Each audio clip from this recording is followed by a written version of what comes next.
Lo vamos a presentar en realidad en 4 partes, luego de esta introducción. Y la primera es la llegada, que en realidad es un componente más de emprendedurismo. Hablamos de un poquito más por las cosas que pasamos, que lo que decía, algunos capaz que ya conocen un poco la historia. La siguiente parte vamos a empezar a hablar del mercado. Esa parte es más bien informativa. Sobre el mercado a nivel general, no solamente del real estate, no solamente de los inmuebles, sino en general lo que está pasando en Estados Unidos, y que es data que luego usamos como soporte en parte para nuestra tesis de inversión, a la cual vamos también a explicar por qué hacemos lo que hacemos, por qué lo hacemos donde lo hacemos y no en otros lugares, por qué estamos invertidos en la zona metropolitana de New York y no en South Florida, en el sur de Florida o en Texas o en lo que sea. Y en lo último mostramos rápidamente algunos de los proyectos como ejemplo de lo que hemos llegado a lograr en el transcurso de todos estos años de el journey que le decimos, ¿no? el viaje a esta nueva etapa en Estados Unidos. Y podemos también hablar de algunos temas arquitectónicos y temas de diseño, de cómo solucionamos las viviendas, y podemos compartir y comparar con las diferencias que se dan aquí en Uruguay, en Montevideo específicamente. Incluso puedo dar mi opinión de cómo lo veo yo, que vengo de afuera y observo cosas que las voy comparando con lo que vamos haciendo ahí.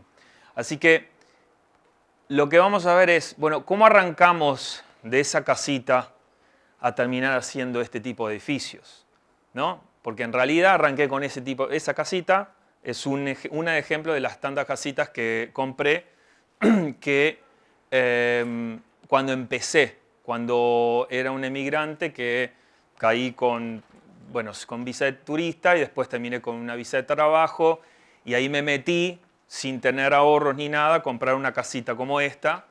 Y cómo podemos pasar de esa casita a terminar haciendo algo como lo que estemos acá, que estamos terminando, otras cosas que ya hemos terminado y que después en la sección de proyectos pueden llegar a ver un poquito más.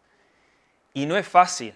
O sea, lo que vamos a ir viendo es que pasan muchas cosas. Entre ellas, en esta casita yo perdí plata.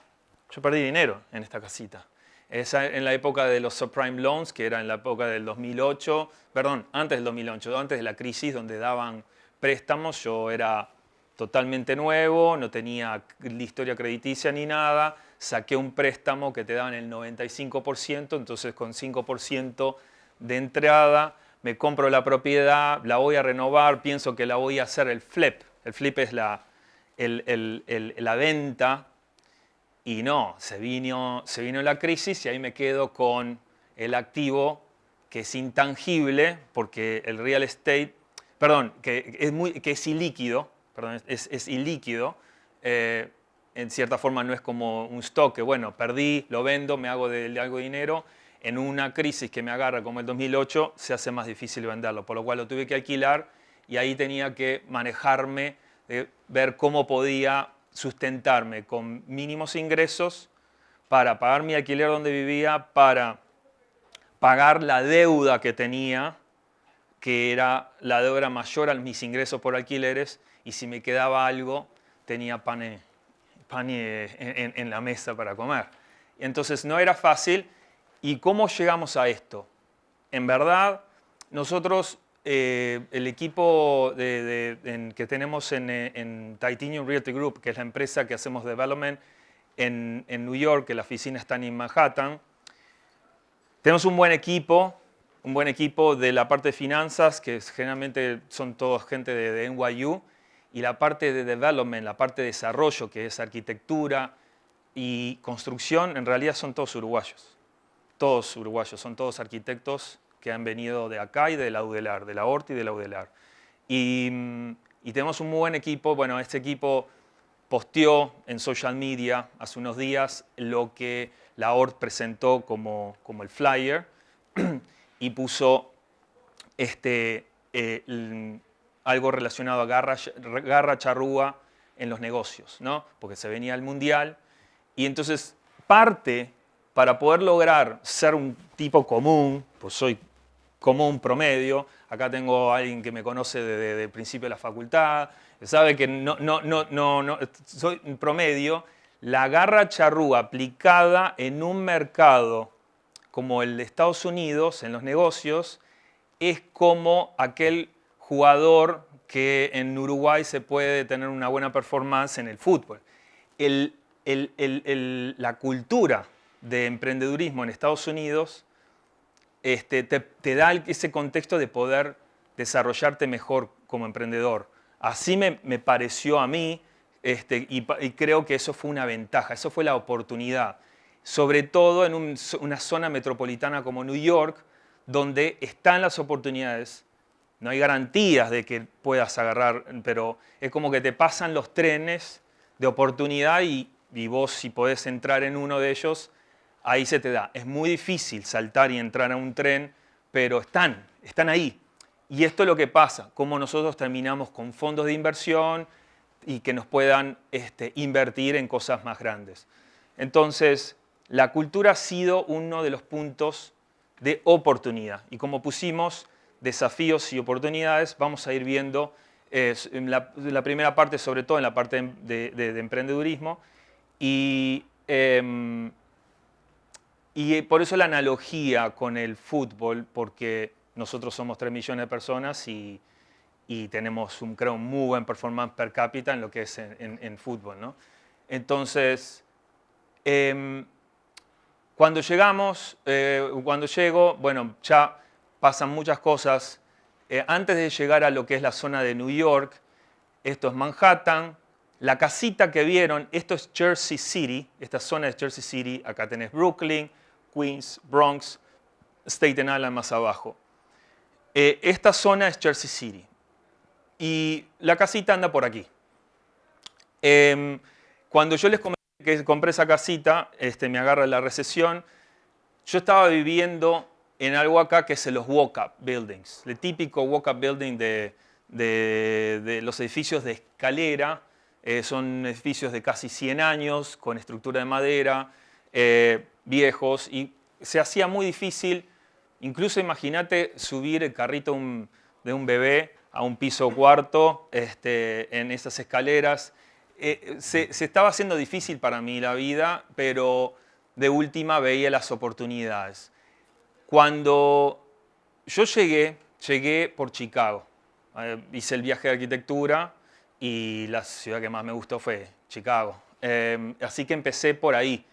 Y otra de las cosas importantes para hablar sobre emprendedurismo es, yo toqué puertas por todos lados en Chicago, tenía la visa de turista, nadie me daba, ni los constructores, ni los arquitectos, me daban trabajo, los developers, nada. ¿Dónde conseguí? Conseguí vendiendo cocinas.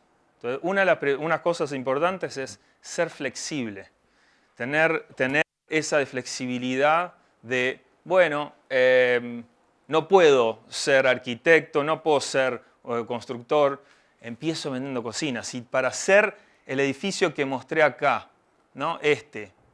¿Dónde está? Tengo que empezar vendiendo cocinas y bueno, hay que vender cocinas. ¿Ok? Entonces, hay que tener disponibilidad, tener flexibilidad para ir moviéndose a lo que uno quiere, siempre y cuando que uno vea que haciendo el camino puede llegar al fin o a los objetivos que busca.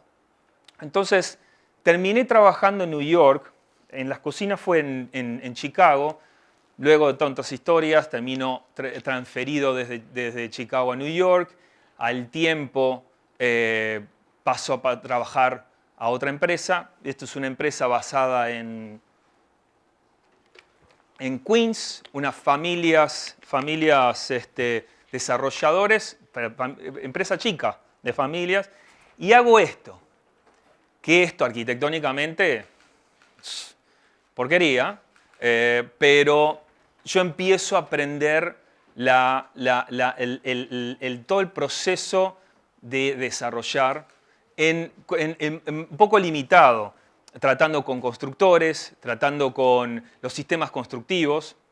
Acuérdense que yo vengo a Estados Unidos y lo de las cocinas, que pude conseguir la cocina, en realidad, importante también para el tema de emprendedurismo, en cierta forma venía preparado con algo, que era conocimientos, tenía, gracias a lo que me dieron mis padres, que fue empujarme para tener un título universitario, para que estudie inglés, cuando a mí no me gustaba estudiar inglés, pero bueno, me decían, andá a estudiar inglés, fui a estudiar inglés. Entonces, eso me ayudó a estar preparado. Así que tenemos que prepararnos, tenemos que ir con algo preparado que seamos activos. Para esa persona que me contrató para las cocinas, me pagaba 2 pesos locos, pero yo estaba bien preparado. Estaba muy bien preparado para esa persona y ahí fue que pude conseguir trabajo. Entonces, estar preparado, ser flexible. Y ahora vamos a ver otro punto más que es importante para ver cómo llegamos de esa casita a ese edificio.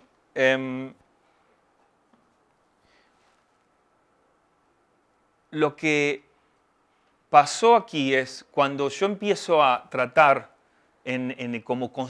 como se dice construction management, como un gerente de construcción, empezás a ver 2 cosas nuevas.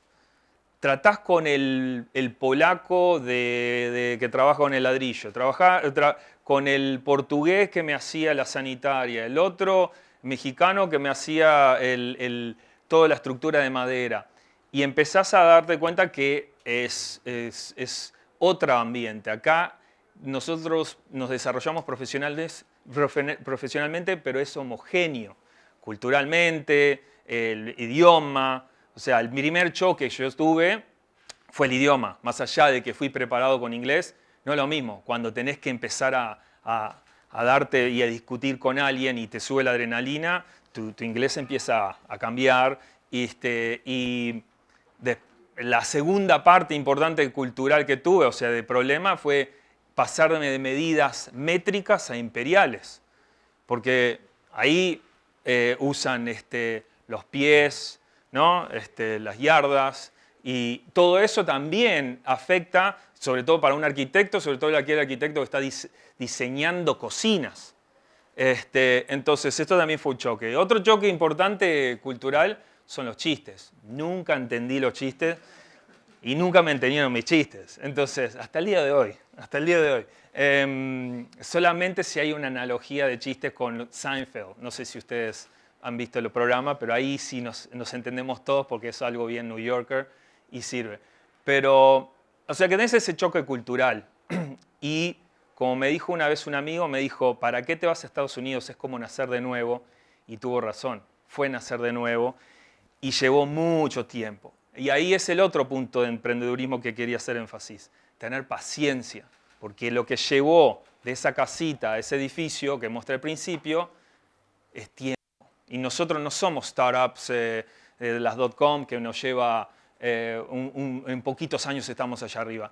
El real estate, los negocios de real estate llevan tiempo, porque aquellos que estamos en el mundo del real estate tenemos un ciclo, un periodo entre la compra de la propiedad hasta el llenado del edificio ocupado. Muchos años lleva, entonces nos lleva tiempo. Y además estamos en un negocio de, como se dice en inglés, capital intensive, ¿no? Muy intensivo en capital. Entonces, para la casita que mostré al edificio, pasaron de una casita que me costó $150.000, más o menos, a un edificio de 60 y pico millones de dólares. Ahí estamos hablando de otro capital.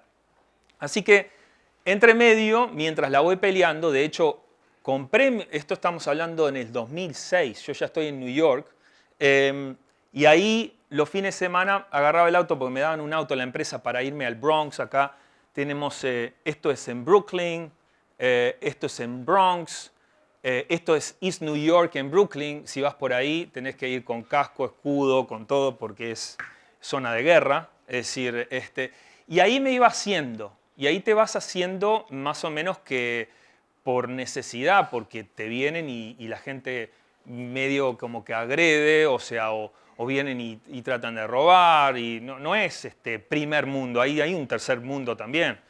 Entonces te vas haciendo a medida que vas haciendo cosas y te vas tratando de que ese polaco que venía y que te veía a vos muy verde y quería abusar de esa calle que tenía y vos tenés que pararte y decir, no, no, pará, yo soy el gerente de la obra y vas a hacer lo que yo diga. ¿Y cómo haces con un tipo así, que te viene, que te habla, que no entendés la mitad y vos sabés que estás verde?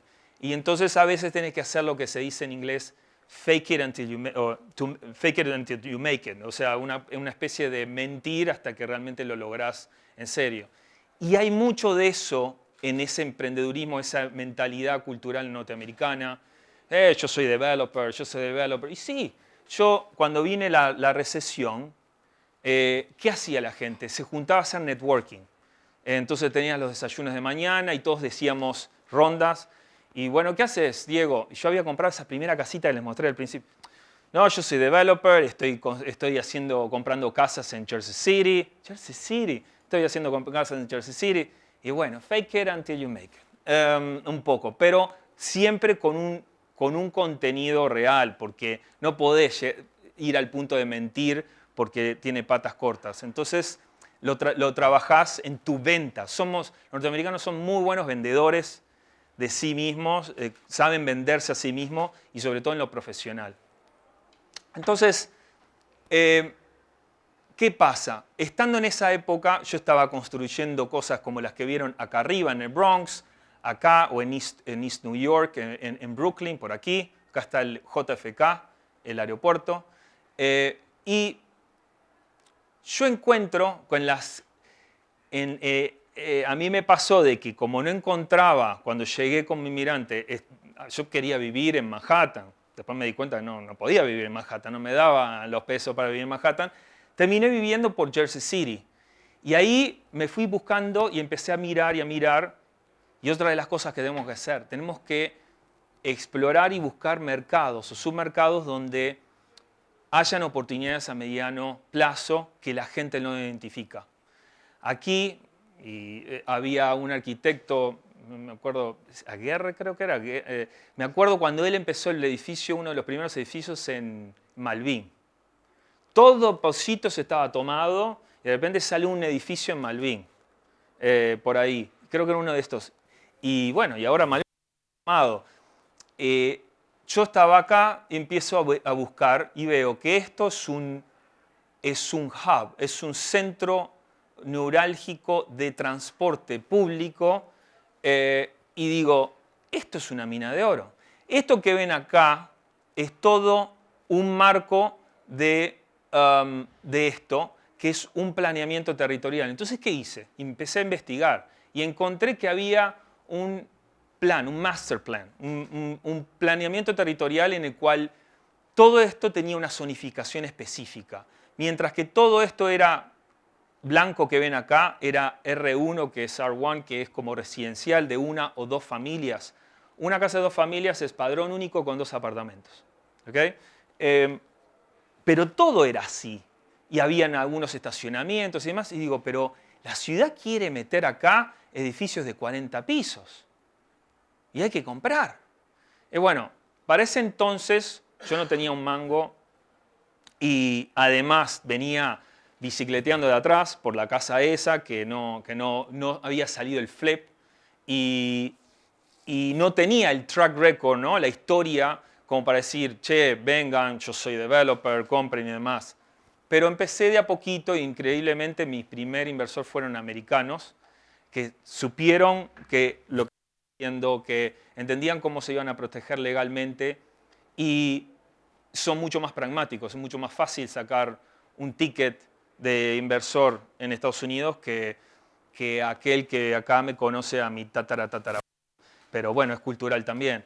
Y esa gente no me conocía, pero creyó por lo que le hacía y cómo lo comprobé y empezamos a comprar unas casitas.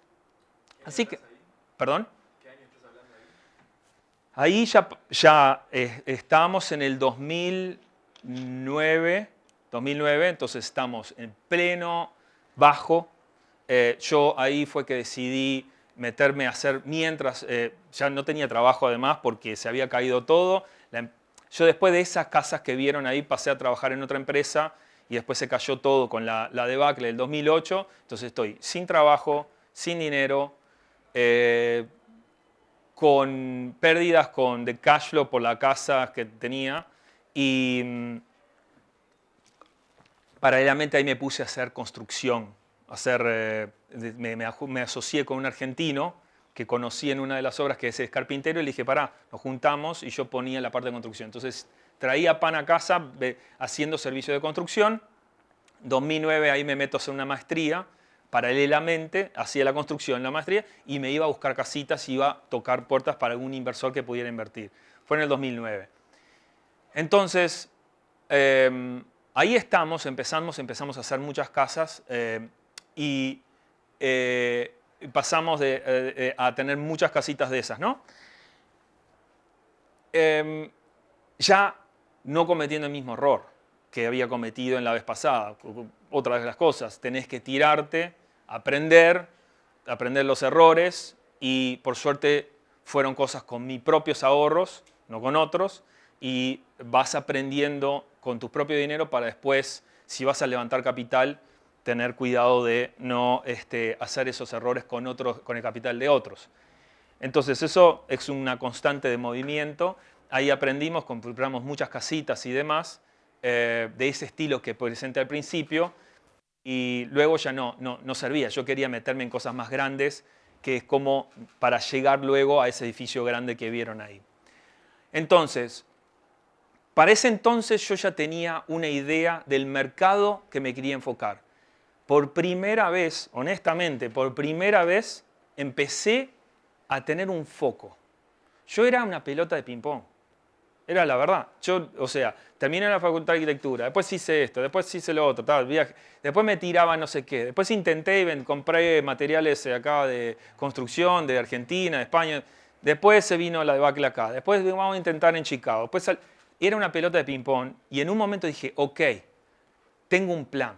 Entonces, de nuevo, en tema de emprendedurismo, muy importante eso también, tener un foco. Empiezo a tener un foco. Me voy a enfocar en ese específico mercado que les había mostrado, porque creo en los fundamentals. Y vamos a hablar de eso en la tesis, que es básicamente el cómo me enfoco y por qué en esos submercados.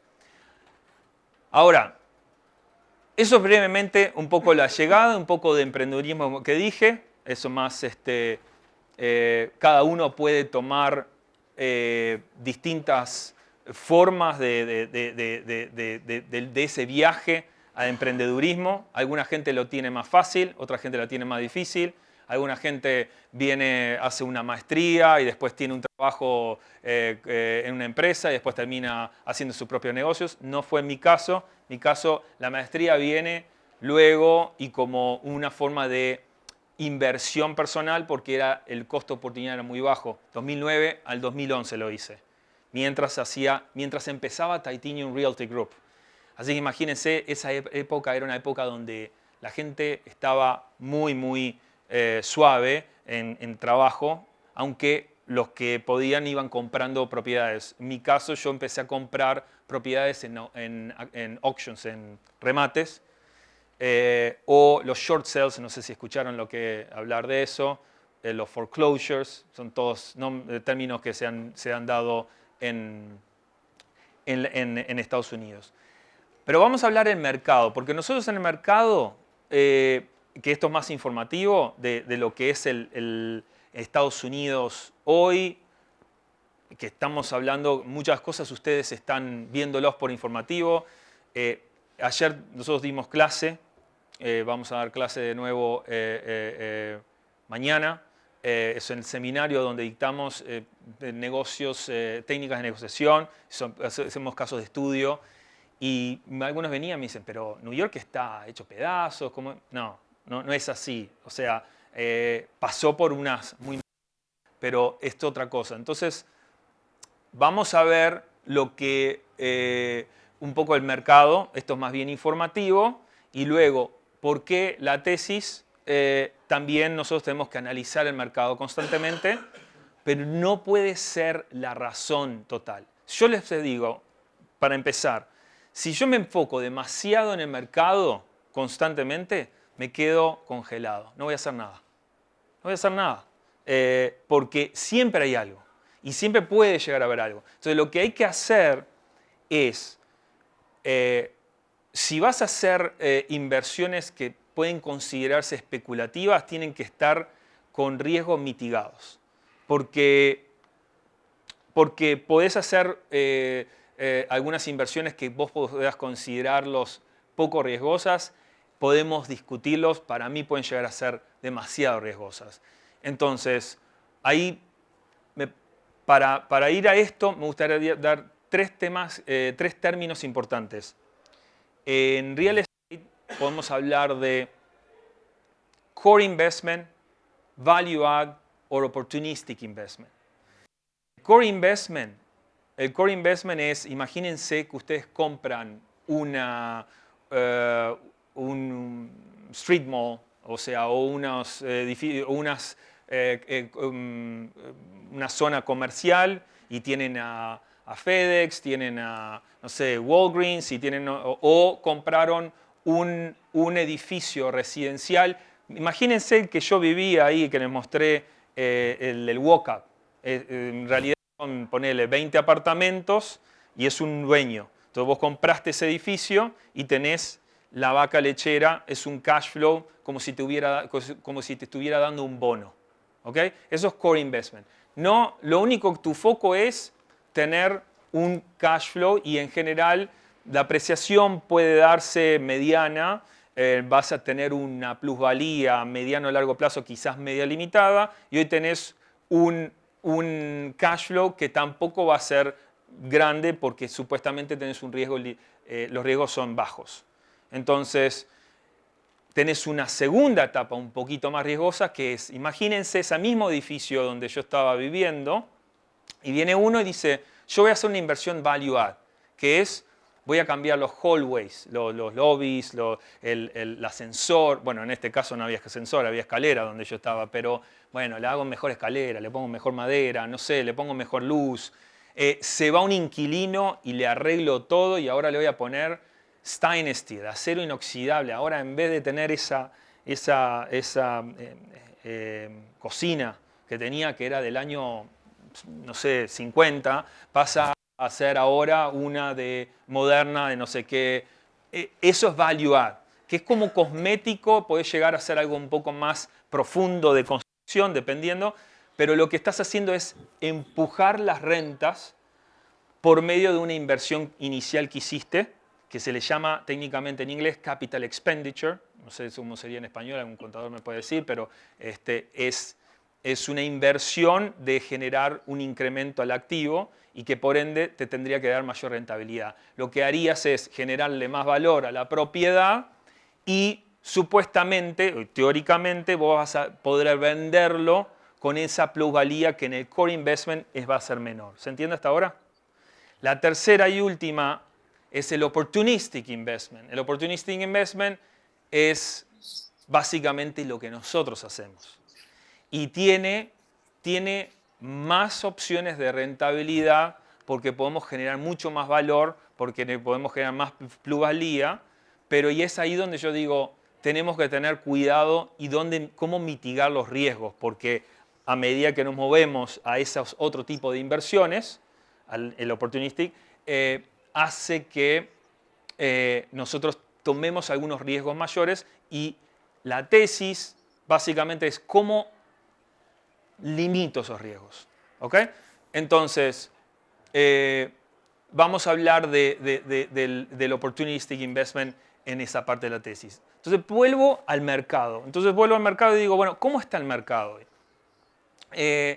Ustedes ven, ya saben de toda la situación de la pandemia, saben de la situación de la guerra Rusia-Ucrania, hay incertidumbre. En New York, como les había explicado, sí fue un afectó mucho porque hubo una alta tasa de mortalidad y la gente se fue. se fue increíble, o sea, pero hubieron oportunidades por ello, hubieron grandes oportunidades por eso. Entonces, ustedes tienen que ver que a veces cuando todo el ganado va para un lado, si vos estás convencido en tu tesis, aprovechá porque pueden haber grandes oportunidades. Estamos viendo grandes tasas de inflación de las últimas décadas. Vimos cómo la Reserva Federal, el Federal Reserve, ha aumentado consecutivamente las tasas de interés. Y han visto cómo el stock market ha estado en el último año, ¿no? Que ha una gran caída. Esto lo saben todos. Ahora, no sé si saben, bueno, en este caso estamos hablando de la inflación. No sé si se enteraron, pero nosotros se vio un decrecimiento de la inflación en el último reporte, que bajó 7.7 de 8 y algo, y ahí el stock market empezó a subir un poquitito. ¿Puede ser que hayamos pasado el pico? Yo lo espero. Hay varios temas por qué Estados Unidos está teniendo inflación. La tasa de desempleo es una, o sea, no hay gente para trabajar. Entonces lo primero que estamos viendo ahora con Tesla, con Twitter, con Facebook, que están sacando gente, echando gente, si esto va a ser una tendencia, puede ayudar, porque para mí lo que está haciendo el Federal Reserve es gente que quede desempleada, para bajar un poco la inflación. Sin embargo, yo creo que también la inflación viene por otros factores externos que siguen pasando, si bien no como los que viví durante las construcciones de unos edificios, que es el supply chain, ¿no? La cadena de suministro, que mientras China siga con estos regulaciones de COVID-0 y tengamos baja producción, puede afectar los suministros, los insumos que puedan llegar a Estados Unidos, como uno de los tantos ejemplos. Entonces, hay muchas variantes que realmente no lo sabemos. Pero una cosa que sabemos es, si tenemos un activo de real estate bien armado, en teoría es un hedge,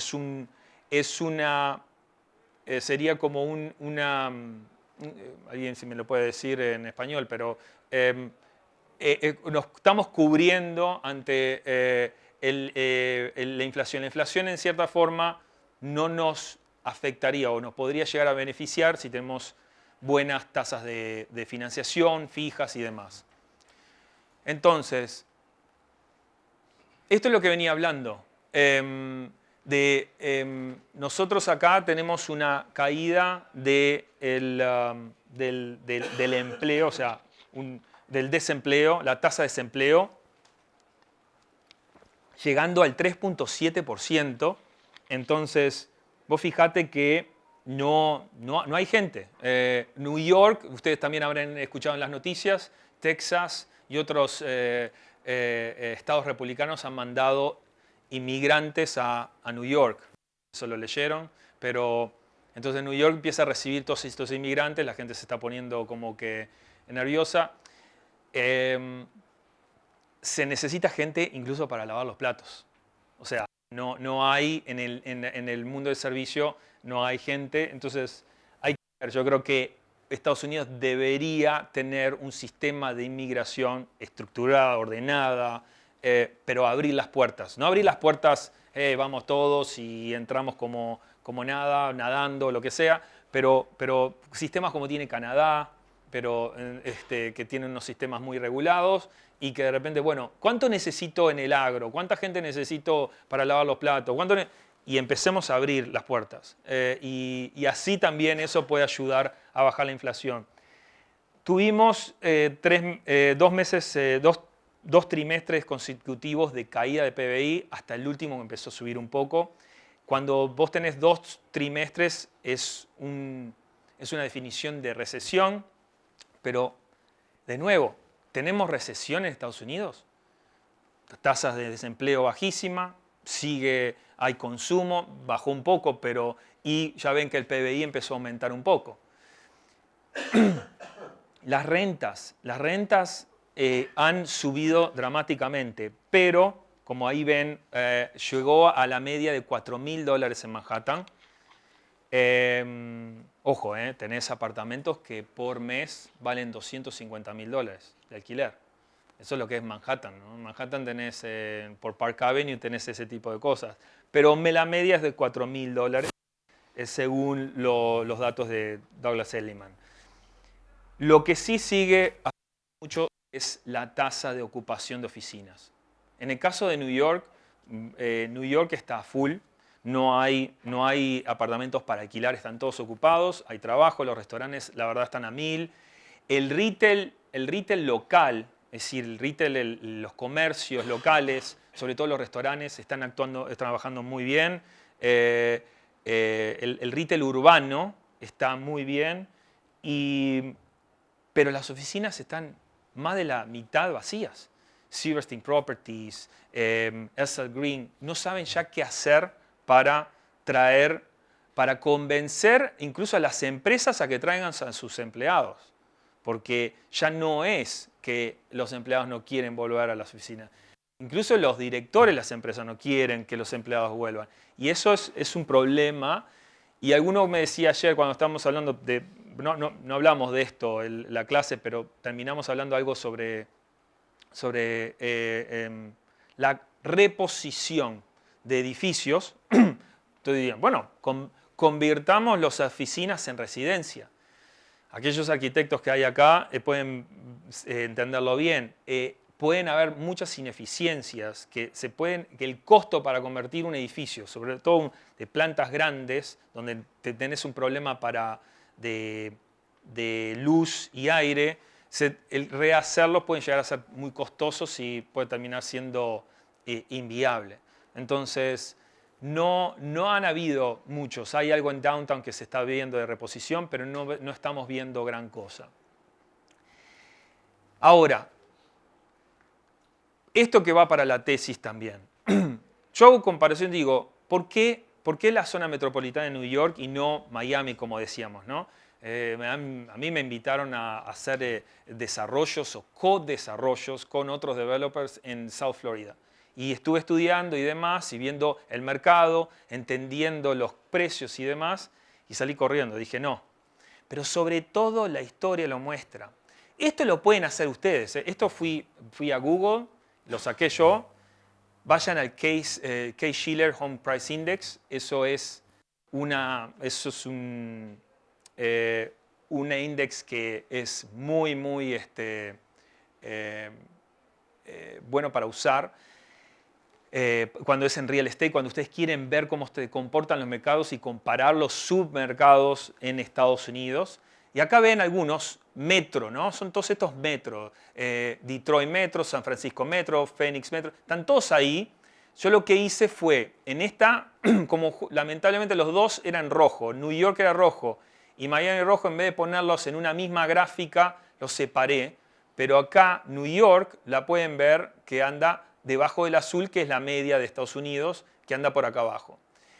Esto, como definición, es el standard deviation de la curva de Miami Metro, que sería South Florida. Para mí es una montaña rusa. Para mí. O sea, es donde más podés hacer dinero y donde más podés perder dinero. Si compraste acá y vendiste acá, bárbaro. Si compraste acá y vendiste acá, olvídate. Y bueno, y lo mismo, si compraste acá y vendiste acá, pero es montaña rusa. Nosotros estamos un poco en una zona metropolitana que sería como el Treasury Bond, los bonos de tesoro norteamericanos en el real estate, donde vemos que tenemos menos volatilidad en la historia. Bueno, acá por lo menos, perdón, no sé qué dice. En la historia desde, sí, lo tomamos desde el 2000, enero del 2000. Entonces, primer punto para tu tesis. ¿Dónde me voy a meter? Bueno, yo insisto que me meto en la zona metropolitana de New York por estas cosas. Porque mirá, esto es Phoenix, perdón, esto es Detroit. Acá ven que lo tengo marcado Detroit. Lo puse Detroit para que vean, porque están los argentinos, los brokers. Yo me invitaron a participar de una conferencia en agosto y era la conferencia de Estados Unidos, éramos todos argentinos y yo. Y todos los argentinos eran South Florida, Miami, todos hablando de Miami y algunos de Detroit. Y que después me tocó más la palabra a mí, yo era el único que hablaba de New York. y Detroit, y todos comprando casitas en Detroit y demás. Pero Detroit está acá, y esto es más alto que en el momento luego cuando subió en el pico esto estamos hablando del pico del 2008. ¿A qué se viene Detroit? No lo sé, pero están los fundamentos, los principios fundamentales que son boxes, son cajas que yo chequeo y que lo vemos en la tesis, que para mí, si no entran en ese box, no entro. Veo una gran volatilidad en la zona de South Florida, veo una apreciación brutal, costos enormes. En algunos casos el costo de vida, bueno, definitivamente costo de vida sobre ingresos, South Florida está mucho más caro que New York hoy en día. Es decir, la gente en New York gana más dinero que la gente de South Florida, y hoy ir a comprar un tomate sale tan caro más en Miami que en New York. Y fíjense lo que pasa. Esto que lo puse aquí, esto salió de The Economist hace muy poquito, y me gustó porque lo estaba leyendo y lo puse. ¿Por qué hay... Ustedes escucharon hablar del Rent Regulation, Rent Control? No sé si escucharon, pero en la zona del noreste de Estados Unidos, en Washington, en Filadelfia, en New York, en New Jersey, en Boston, tenemos rent control, tenemos renta regulada. ¿Y por qué? Yo pensé que íbamos a hacer un workshop y terminé hablando yo solo. ¿Por qué se les ocurre que hay renta regulada y en el South Florida no hay renta regulada? Justamente porque suben muchos alquileres, entonces el gobierno quiere proteger a la población más vulnerable, llamémosle, para que puedan afford vivir ahí. ¿Y por qué suben los alquileres? Porque es un mercado pujante. Exacto. Entonces, porque la demanda es mayor que la oferta, que luego trae el problema del rent control mal aplicado, como ese que tenemos en New York, porque no está bien aplicado, genera incluso más problemas de demand supply. Es decir, me achica la oferta para el mercado, para el público mercado general, porque ya me controla esto otro, entonces todos se quedan acá, esto queda estático, no hay entrada y salida de inquilinos y me genera menos oferta, lo cual aumenta más el costo de alquiler. Entonces, en lo personal, yo estoy de acuerdo con regular ciertas rentas porque hay gente que lo necesita. Hay gente que necesita, y la ciudad necesita de esa gente que esté viviendo en la ciudad y porque trabajan en servicios y tienen limitados ingresos. Pero está muy mal cómo está estructurado, porque teníamos, creo que fue hace muchos años atrás, hasta la ex esposa de Mick Jagger que tenía un rent control por ahí cerca de Central Park West. O sea, es de locos. Entonces está mal estructurado, pero si lo hace... ¿Para qué necesita la ex mujer de Mick Jagger un rent control? ¿No? Entonces, está mal estructurado, está mal la ley, pero la idea no está mal, si fuera bien implementada, de que como hay siempre hay más demanda que oferta, poder regularlo. Y en South Florida no lo había, porque siempre hay más oferta que demanda. Y si no, tenemos la tierra al lado y tenemos el pantano que le ponemos un hormigón y metemos otra casita más, y hay tierra. Y nos podemos ir extendiendo, mientras que en la zona metropolitana de New York la tierra es limitada, que la va haciendo cada vez más cara. Entonces, ¿qué pasó? Últimamente, South Florida se ha vuelto tan cara que hubo un problema de oferta-demanda, porque hubo una inmigración por parte de gente de California y de New York sobre todo, que la gente empezó a demandar ahora rent control. Y tenemos San Petersburg, tenemos Orlando, que ahora son submercados que empezaron a tener. Porque ¿qué hacen los políticos?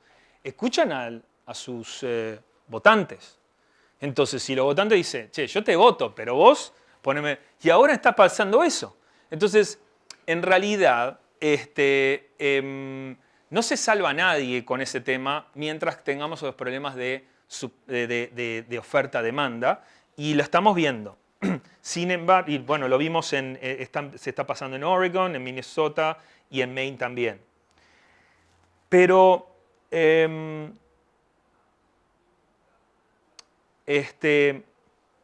y eso también, con otro de los puntos que hay ahí en el resumen, es que como subieron las tasas, empuja a la gente a alquilar en vez de a comprar. Entonces, más aún, tenemos ahora demanda de gente que más para alquilar, que es lo que está pasando también en New York, que los alquileres se fueron por las nubes. Entonces, a medida que suben las tasas, va la demanda por compra de condominios, de propiedad horizontal, y pasan a buscar rentar porque vale más la pena. Entonces, eso empuja todavía más los precios de alquileres.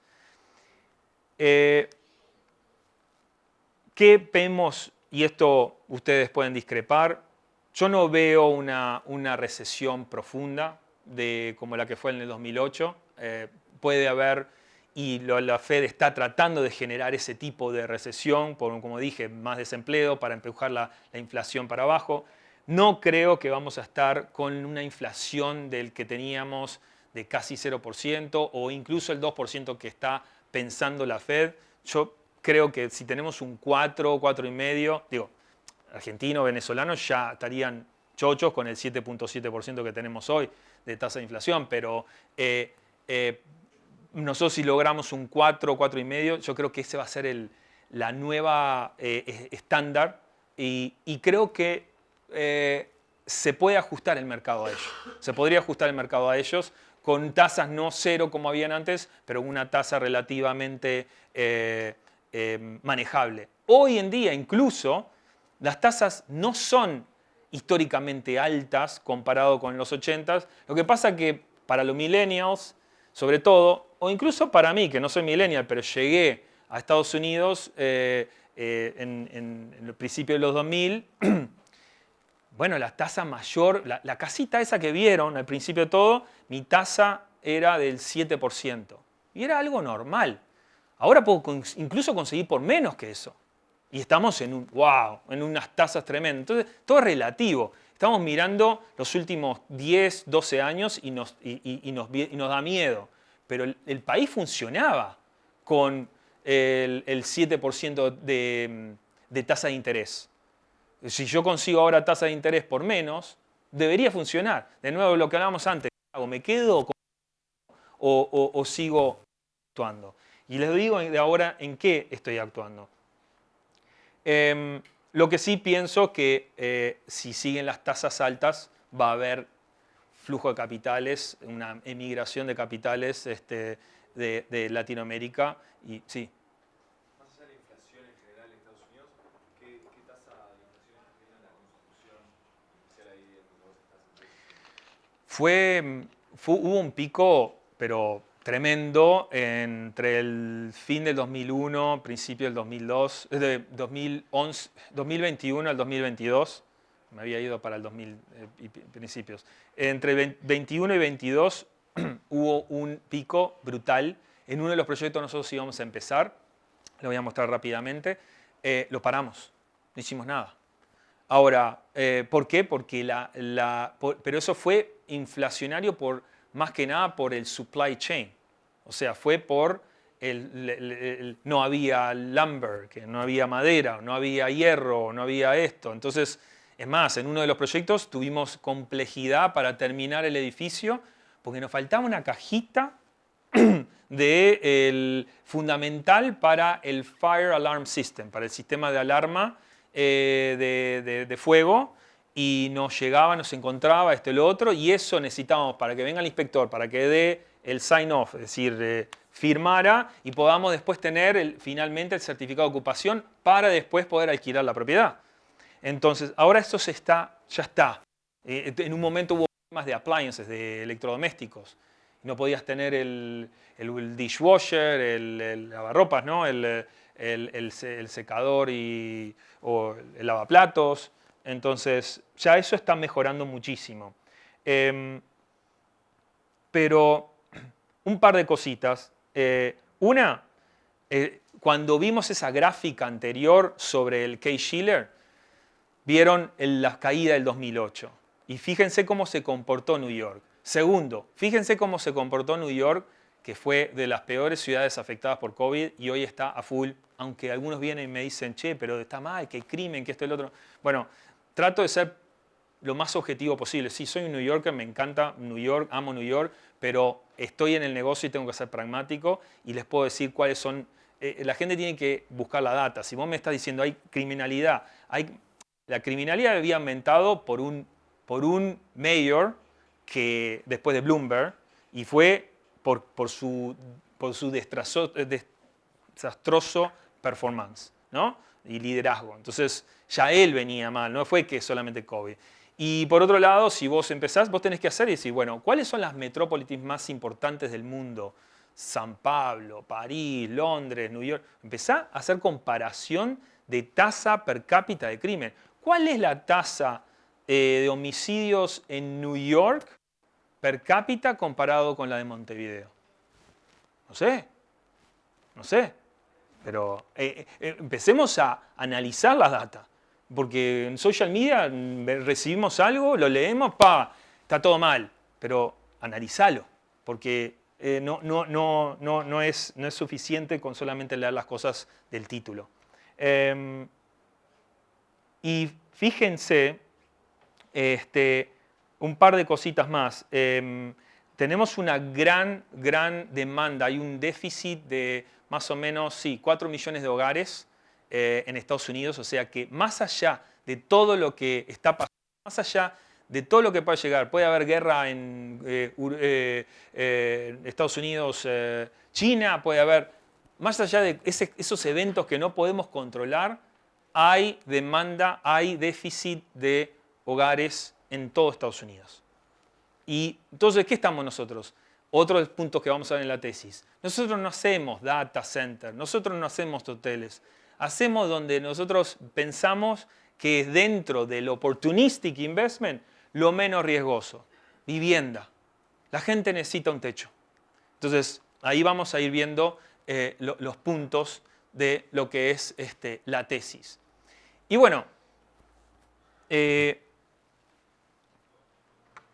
primero, no somos una empresa que queramos escalar rápido y vendérsela a alguien. No somos ese tipo de especuladores que estamos tratando de un crecimiento rápido y ahora que nos valúen a tanto y lo vendo todo.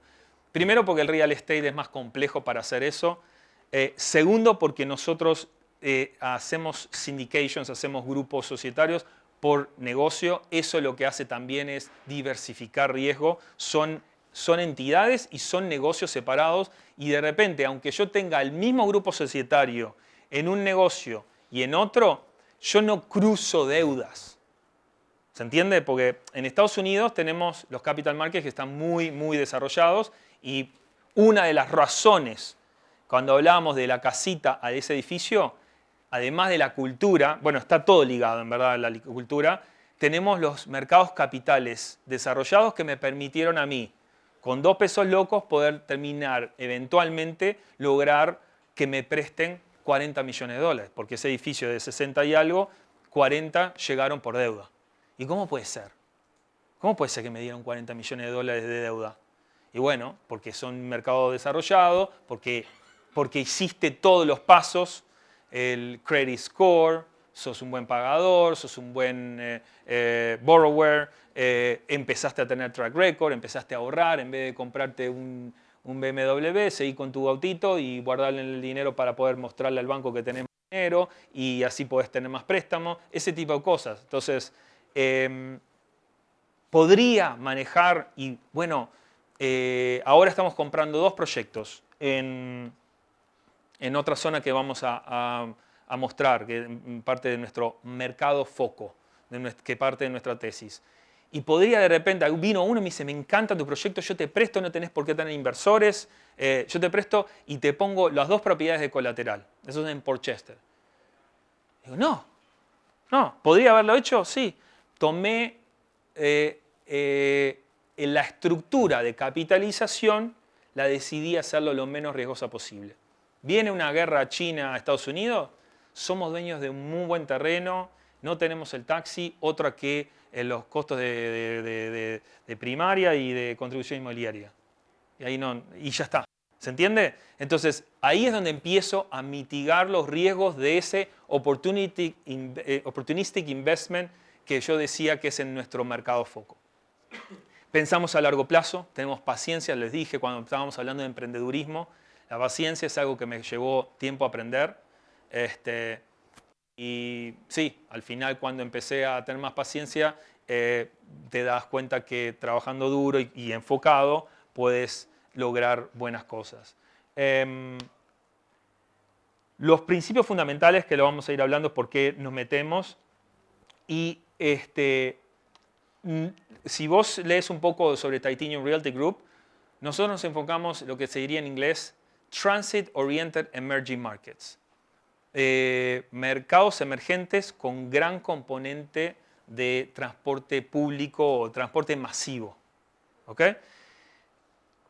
Yo hice la UDELAR, tenemos 6 años de estudio y yo siempre decía, tengo que hacer urbanismo. Tuvimos 2 años de urbanismo y me embolaba un poco el urbanismo. La verdad que no me parecía demasiado teórico, pero lo había que hacerlo. Si quería ser arquitecto había que hacerlo. Te digo, hoy fue fundamental. Fue muy importante lo que yo aprendí en la universidad, lo que aprendemos acá también. Por eso yo contrato gente de aquí, de esta institución o de la UDELAR, porque sé que estamos muy bien preparados. ¿Se acuerdan cuando empezamos hablando de emprendedurismo? Que los conocimientos son fundamentales para que nosotros, como apoyo para empezar a emprender en lo que queremos. Tenemos buenos recursos humanos acá, estamos muy bien preparados. Yo estuve muy frustrado con los arquitectos que trabajaban en Estados Unidos, al punto que creamos nuestra propia empresa, que es como una empresa hermana llamada U de Uruguay, y hacemos arquitectura nosotros mismos sin tener la registración, conjunto con el arquitecto de allá. Estamos bien preparados. Entonces, el urbanismo me permitió entender, ¿se acuerdan cuando les mostré ese plano de planeamiento territorial en Jersey City que yo estaba estudiando y nadie sabía lo que era Jordan Square? Y si bien yo venía en esa época perdiendo 5-0, porque realmente, ¿se acuerdan cuando empecé hablando que ya arranqué Estados Unidos y ya me habían metido 5 goles, o como Argentina ayer, ¿no? Más o menos lo mismo, quieren ser campeones, pero ya vienen perdiendo con 2 golazos. Yo estaba así, pero los conocimientos me hacían entender de que ahí tenía oportunidades. Y a cada una de las personas, sobre todo gente de Uruguay, Argentina, que llevaba, le decía, yo me quiero comprar todo. No pude comprarme todo, pero van a ver que compramos bastante.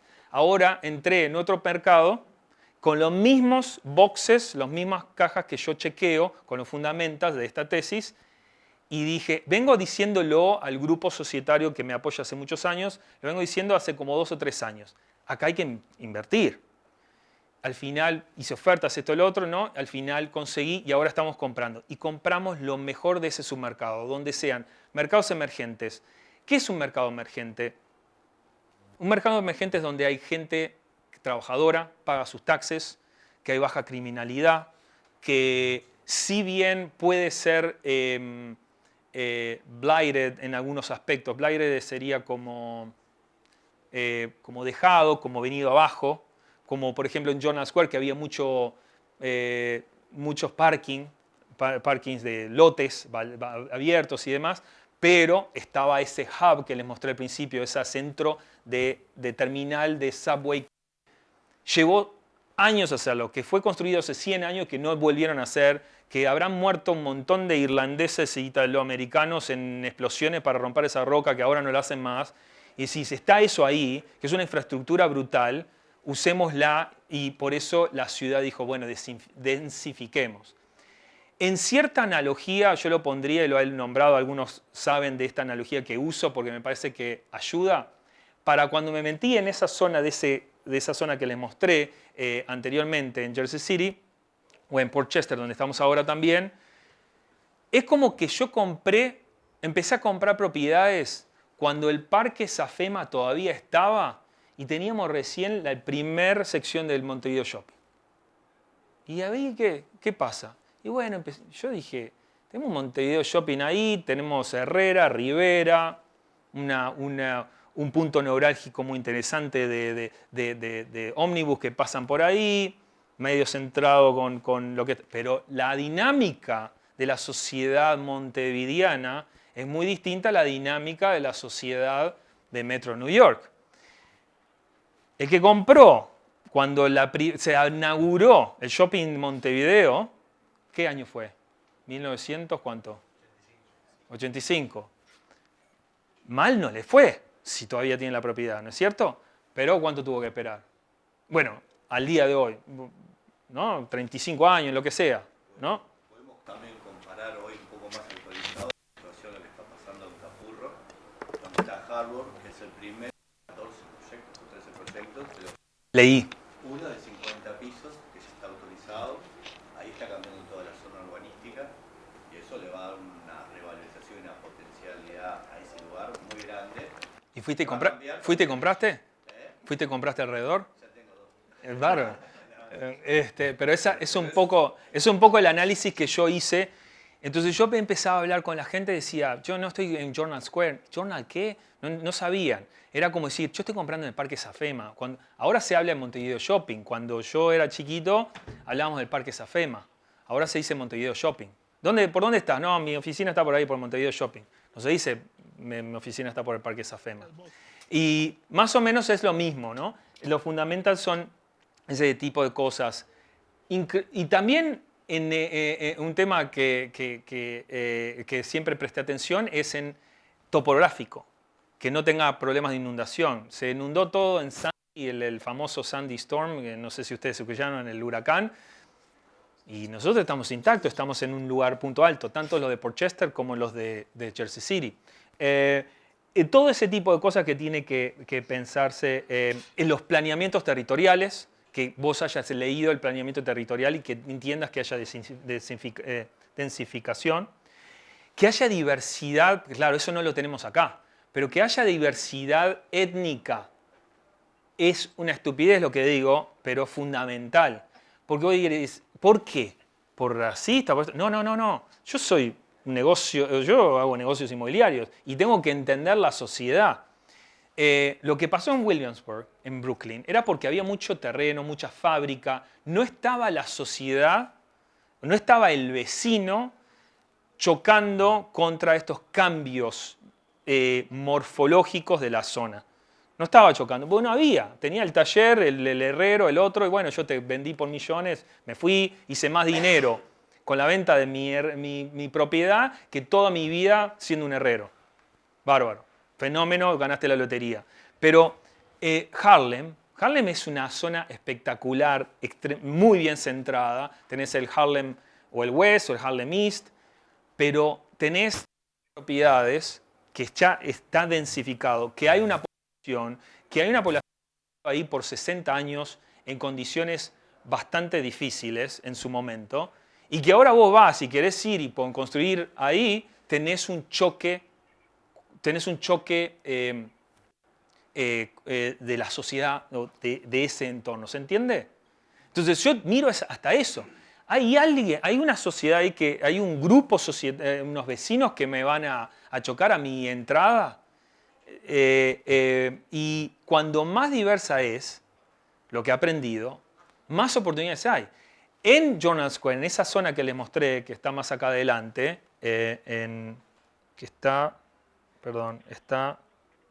acá hice algo mal. Puntero. Que está por aquí. Para un poquito. Esto es Journal Square. Vieron, acá está World Trade Center. Acá viene una segunda parada, tercera parada, unos 10, 15 minutos. Yo tengo entre 10, 12 minutos yo estoy en en World Trade Center, y si no hay otro subte que sube por acá y llega a Herald Square, donde está Macy's, en unos 18 minutos. Y esto es todo lo que tenemos ahora. Pero en esta zona, ¿qué encontré? Habían chinos, negros, árabes, indios, gente de India. Tenemos Indian Square por acá arriba. Y eso, y bueno, y viene, hago el filipino quiere hacer negocio conmigo, y bueno, el otro vecino es italoamericano y el otro es hispano. De hecho, tuve la oportunidad de negociar con una uruguaya, no pude comprársela. Le dije, Flora, somos uruguayos los dos, me sentamos. No hubo forma, no pude comprarle la casa. Pero terminamos teniendo todos estos proyectos, 9 en esta zona y 1 ahora en esta otra zona que está contra la costa cerca de ahí. Pero ese tema demográfico para mí es fundamental. Lo otro, yo le hablé del master plan y demás. Un tema que yo veía en la presentación en Buenos Aires, cuando estábamos ahí, muchos de ellos son de ventas de condominios. ¿Okay? Tenía al lado mío un desarrollador muy importante, famoso de Miami, y después se empezó a contar, sí, porque fíjate, empezamos a prevender, nos vino la inflación, ahora tenemos costos de construcción más altos, acá pasa lo mismo, es lo mismo que pasa acá, porque en Miami es como que es estar en Punta del Este más o menos, y la misma modalidad de negocio. Entonces te achican las utilidades netas. Nosotros podemos transferir esos costos eventualmente. ¿Por qué? Porque nosotros construimos para rentar. Tenemos una propiedad de padrón único y se le llama rental buildings. El rental building, lo que hacemos es, bueno, se nos aumentaron los costos, pero si hubo inflación, teóricamente los alquileres también van a ser más altos. Y es lo que nos pasó en uno de los casos.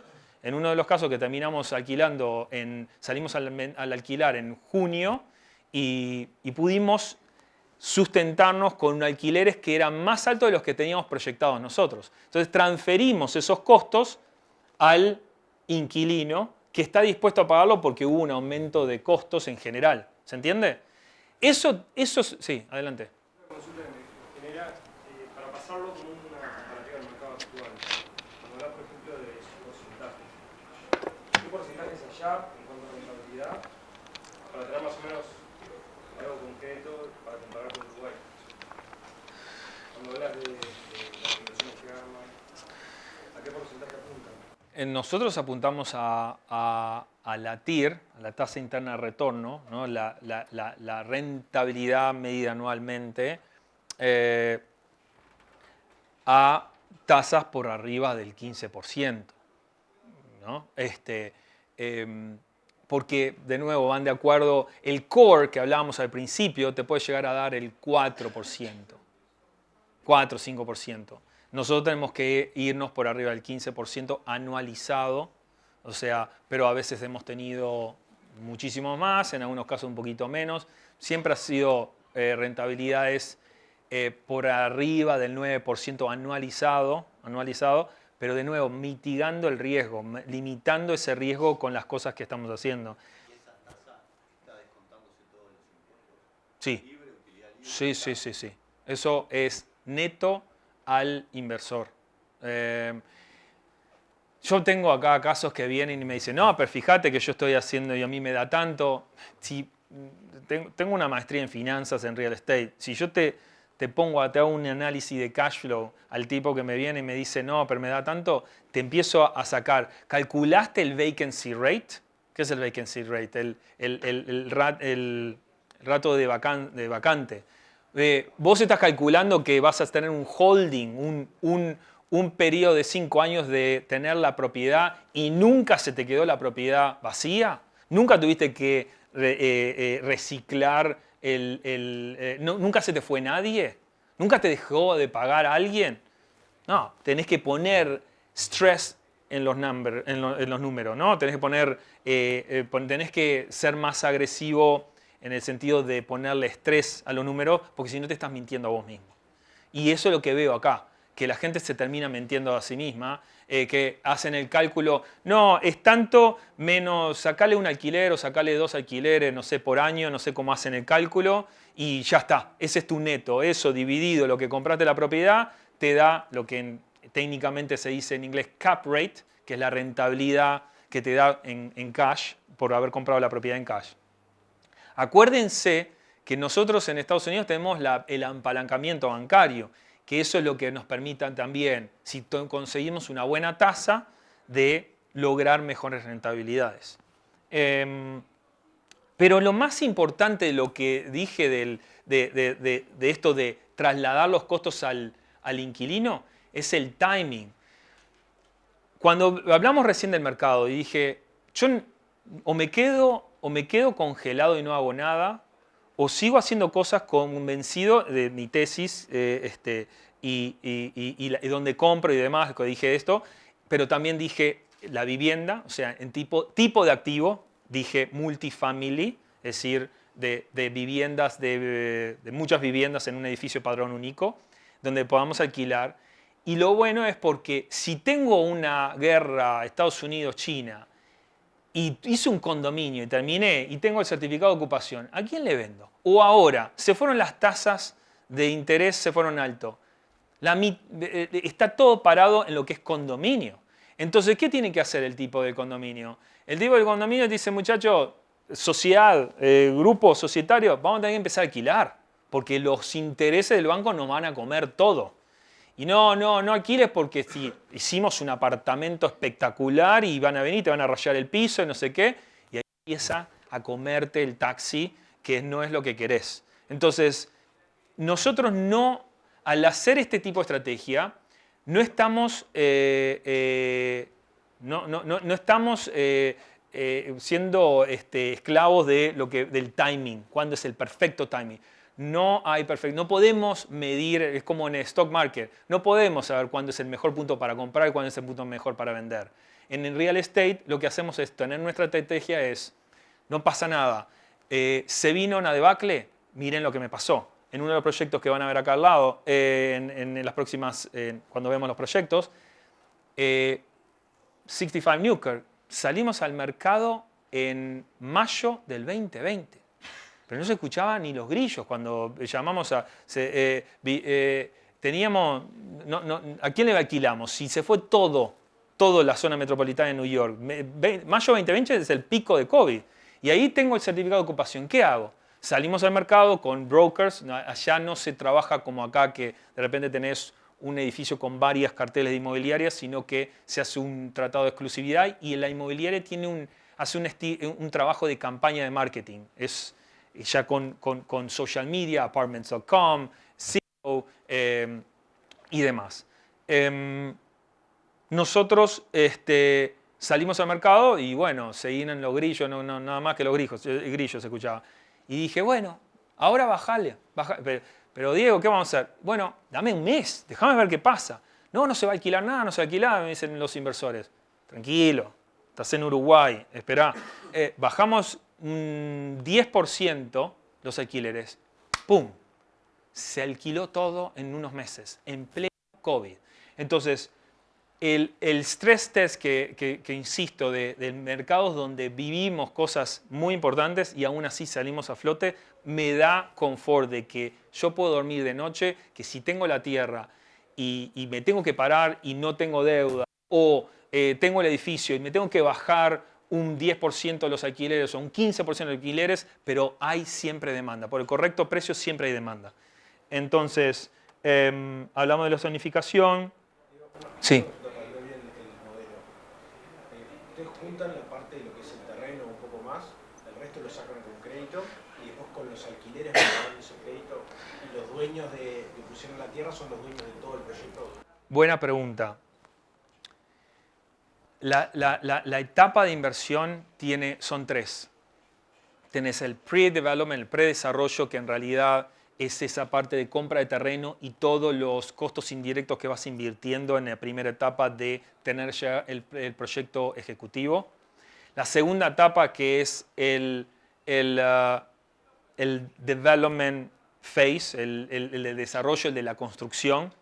La parte sería lo que es el lease-up. Lease-up es salir a alquilar. Acuérdense que ahora tenemos un edificio. Ese edificio que vieron al principio de todo, van a ser 148 apartamentos y salimos con una campaña de marketing a alquilarlos todos. Tenemos que buscar alquilarlos al tiempo menor y al precio mayor, ¿no? Entonces, por eso yo también estaba en el precio mayor y me llevó un poquito más de tiempo. Después dije, no, en economía está, aquellos que estudian economía o administración de empresas, siempre ponen el ejemplo de los precios de ticket para llenar el estadio. No sé si lo han leído. Esto es lo mismo. Yo tengo que llenar no un estadio, pero tengo que llenar el edificio y el ticket es el alquiler. ¿Y cuál es el óptimo? Entonces, y mientras tanto el tiempo va en contra mío. El tiempo siempre es nuestro gran enemigo en real estate. Y la última etapa es estabilización. Entonces son 4 etapas. La primera, en general, para proyectos de terrenos que no son de 10, 12 millones de dólares o más, cuando estamos por debajo de los 10 millones de dólares, lo capitalizamos todo en cash. Después vamos al banco para obtener un construction loan. Pero como nosotros compramos en mercados emergentes y tratamos de que, si bien no ser pioneros, importante, yo dije que iba a comprar la casita en el Parque Safema, pero cuando vi el Shopping Montevideo, no compré antes del Shopping Montevideo. Cuando vi el Shopping Montevideo, ahí compré. No fui pionero, ya hubo algo. O vos con lo que estás hablando de Capurro, ¿no? Ya hay algo, ya viene un proyecto ahí. Entonces, yo veo lo mismo, ¿no? No somos pioneros. Pero como son mercados emergentes, el precio de la tierra, en teoría, y lo que siempre buscamos es que el precio de la tierra sea baja. Si yo tuviera que comprar la tierra de uno de estos proyectos en Manhattan, puede llegar a la incidencia del total del costo de desarrollo puede llegar a ser hasta el 50%. ¿Y por qué digo esto? Ahí pueden llegar a ser en el 16%. Entonces, ¿por qué digo esto? Porque después el banco te dice, bueno, pero Diego, tu desarrollo son, no sé, 100 millones de dólares. Tenés que meterle 35 millones de dólares, porque yo te voy a prestar el 65% loan to cost. Te voy a dar el préstamo del costo total del desarrollo hasta un 65%. Y vos recién metiste 10 millones más los costos indirectos, no sé, hiciste 12 millones. Entonces, ¿cómo se hace? Ok, dame el préstamo, cerramos el préstamo, yo tengo tus 65 millones. Che, banco, le estoy pagando ya al constructor de mi bolsillo. Cuando llegué a 35 millones, banco, ya, mirá, ya compré la propiedad, gasté en el arquitecto, en el ingeniero y demás, y le fui pagando al constructor, no sé, 12 millones de dólares, lo que fuera, 15 millones de dólares. Completé mi mínimo de equity que tengo. Ah, no te preocupes, ahora empezamos nosotros. Y ahí empiezan los draws, ahí empiezan los avances de obra, de pagos que me va dando el banco para llegar a los 100 millones y terminar el proyecto. Ese es el construction loan. Cuando yo les comenté de esta propiedad que ni los grillos estaban, había terminado el certificado de ocupación y el construction loan termina. Y ahí viene el lease-up period, como les dije. El lease-up period, el del alquilar, cuando yo voy con el broker y vamos a salir al mercado a alquilar y con una campaña. Muchas veces, si no te da el tiempo, que es lo que nos pasó por todo un tema de COVID y demás, necesitas una extensión o traes ahora lo que se llama bridge loan, un préstamo puente. Un préstamo a corto plazo que me permite repagar la deuda de la construcción. En teoría, estamos bajando el riesgo, entonces el interés del periodo de construcción era un poco más alto que el periodo de bridge loan, porque ahora el riesgo que ve el banco es que tenga un edificio terminado pero vacío, pero terminado, con certificado de ocupación. Ya es un activo que pasa a ser un poco más líquido. Entonces, y luego, cuando tengo el edificio alquilado, voy a una tercera parte que es el stabilization y voy a tener un permanent loan, un préstamo permanente que generalmente pueden ser tasas fijas del 5, 7 o 10 años. Y en una de ellas logramos, justo antes que empezaran los rates, me apuré con uno de los proyectos y llegamos a bloquear, a hacer un lock de 7 años a una tasa fija. Y de eso volvemos a lo que hablábamos antes sobre el hedge. Un real estate bien armado, bien planeado, puede ser un excelente hedge ante la inflación y yo me mato de la risa con la inflación. ¿Se entiende? Porque, sí.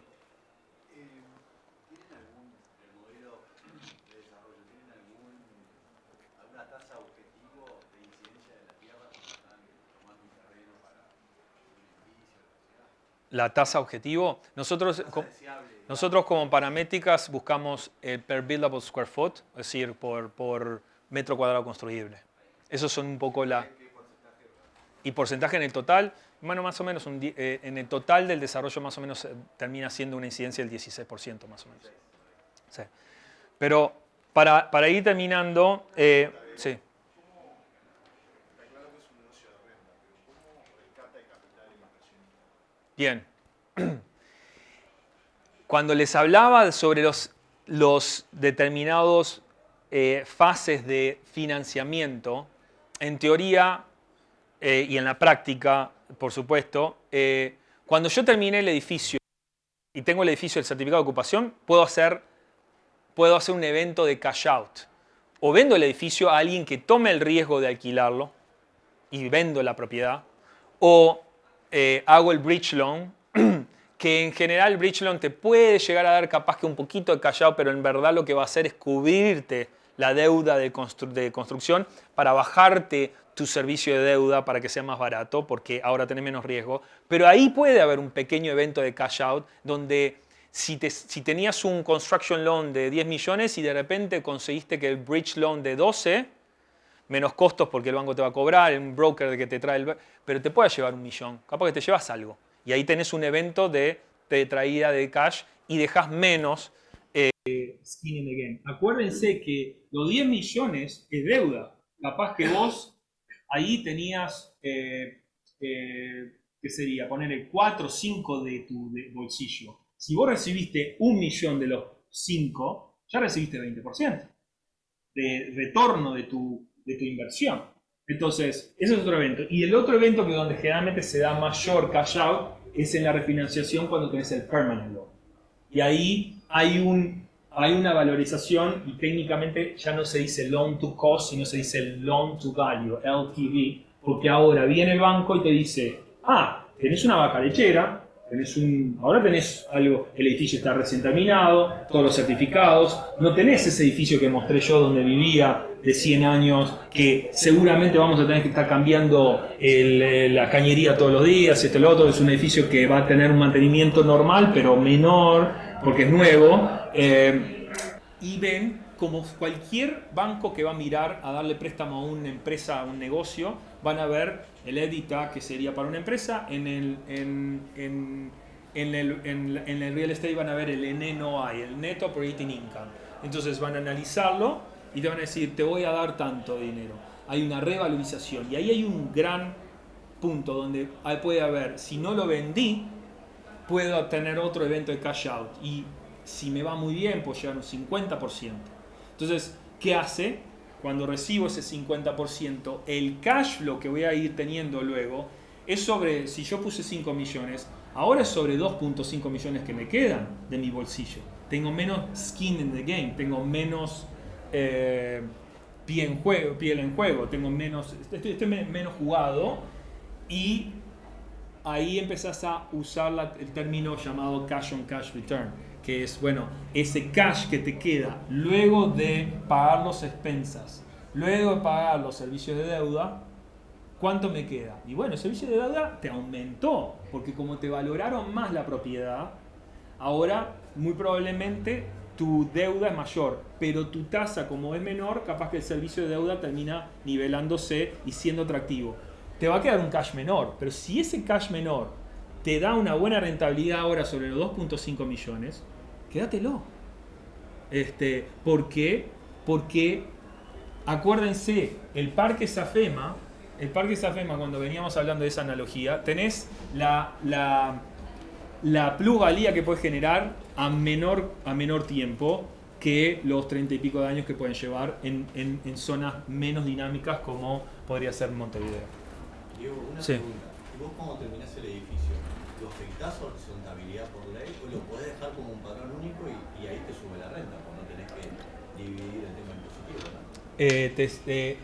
¿no? Lo mantenemos como padrón único porque por las flexibilidades que dije y una flexibilidad más que voy a decir ahora sobre cómo hacemos la estructuración, que es societaria, pero también impositiva.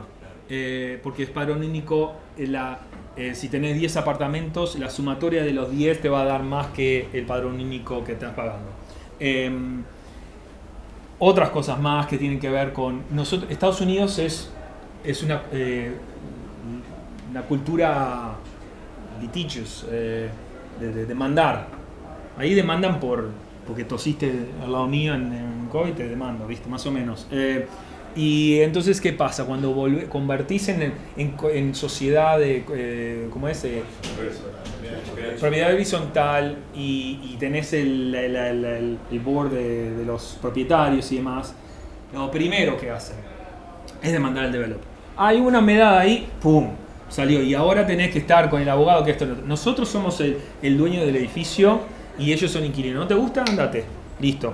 Y por otro lado, cuando vendemos el edificio es ideal para vendérselo a fondos de pensión. Volvamos a lo primero que les comenté, el core investment. El fondo de inversión busca el core investment. Entonces siempre tenemos demanda para ese tipo de comprador. ¿Qué es lo que quiere? Quiere la vaca lechera, quiere el bono, quiere con la posibilidad de apreciación. En un momento, vos estabas haciendo hace años que en algún momento ya hacías el cash-out, o sea, tenías la autorización para hacer el proyecto y ya se podía salir. La verdad que No, eso ya veo que esa etapa se hace.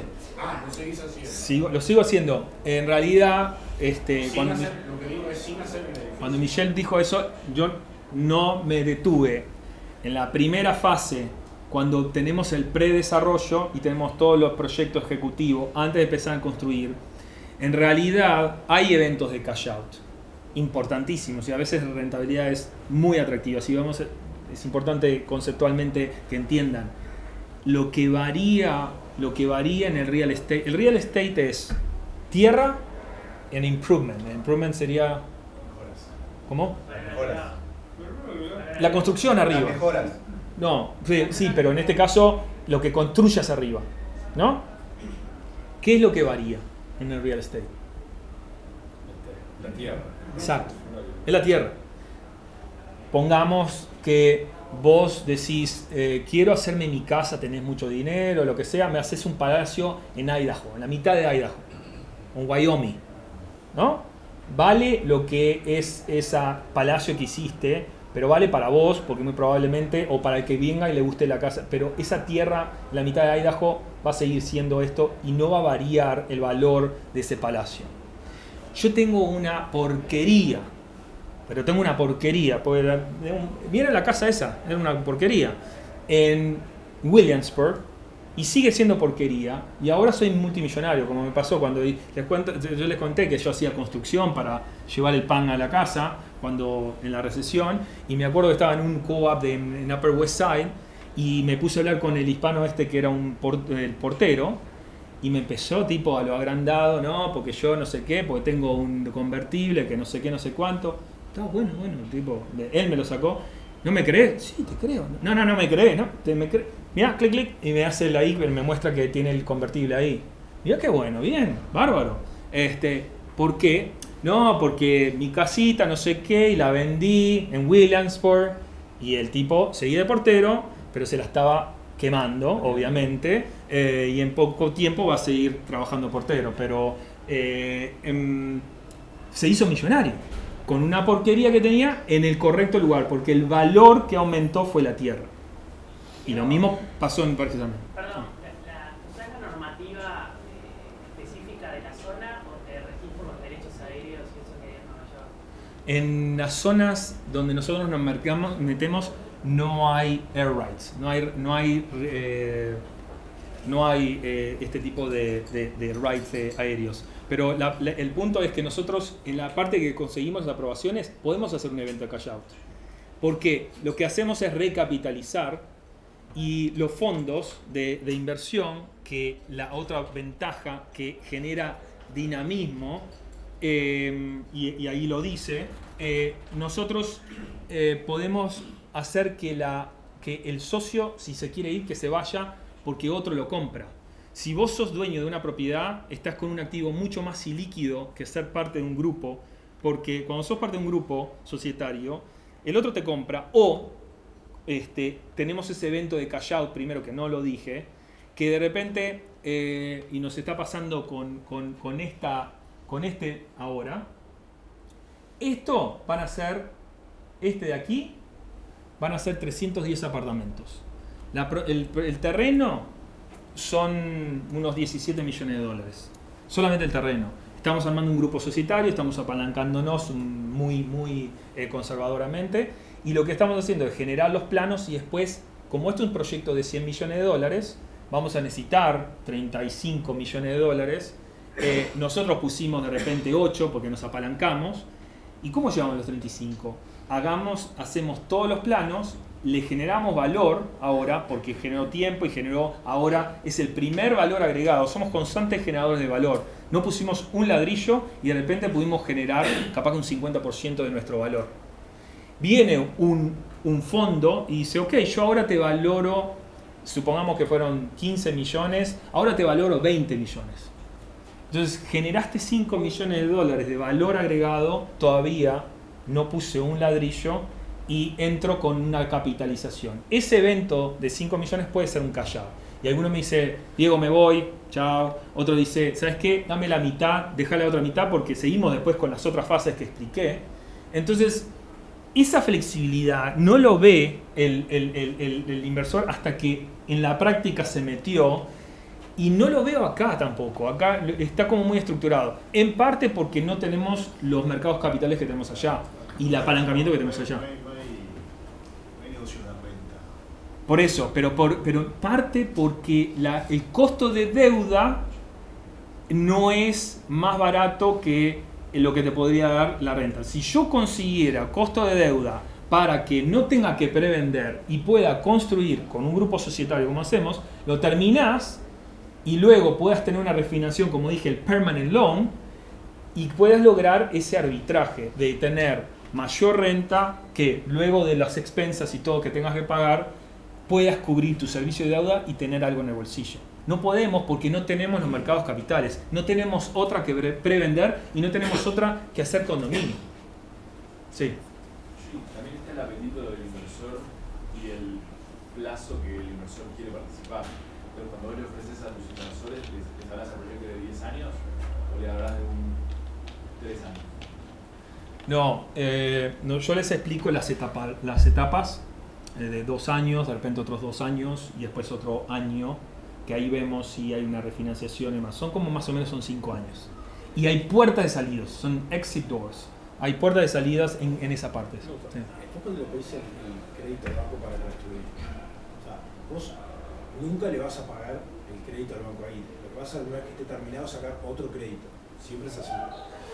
Cuando está terminado saca un crédito que repaga el otro. A veces es el mismo banco. De cómo se estructura. Es como es uno a 25 años, sacás uno hasta que esté terminado, demuestro que está ok y ahí saco otro para pagártelo. Claro, que a veces es el mismo banco que te recambia el contrato, o hay con un nuevo contrato, o como me pasó a mí con... a ver, acá están algunos de los proyectos, pero por ejemplo, voy a ir... Este es el que tuve lo de COVID, que no estaban los grillos, estaban solamente los grillos y después terminamos alquilándolo en poco tiempo cuando yo cedí un poco los precios porque veía que podíamos tener demanda. Este otro, me pasó eso, que el mismo banco me dijo, no, quedó contento con el producto final, lo visitaron todo y demás, con el alquiler, cómo rápido lo estaba alquilando y demás. No, Diego, no vayas, nosotros te damos el préstamo. Disculpame, pero tengo que hacer shopping. Yo voy de freno y digo, yo estoy chequeando con otro, ¿viste? No, pero, y ahí, vos, es increíble. Pero, ojo, esto fue cuando empezaban a subir, ya había empezado la primera subida de tasas. Y yo dije, se viene más. Entonces yo me tenía que curar. De nuevo, ¿se acuerdan que dije al principio, fake it until you make it?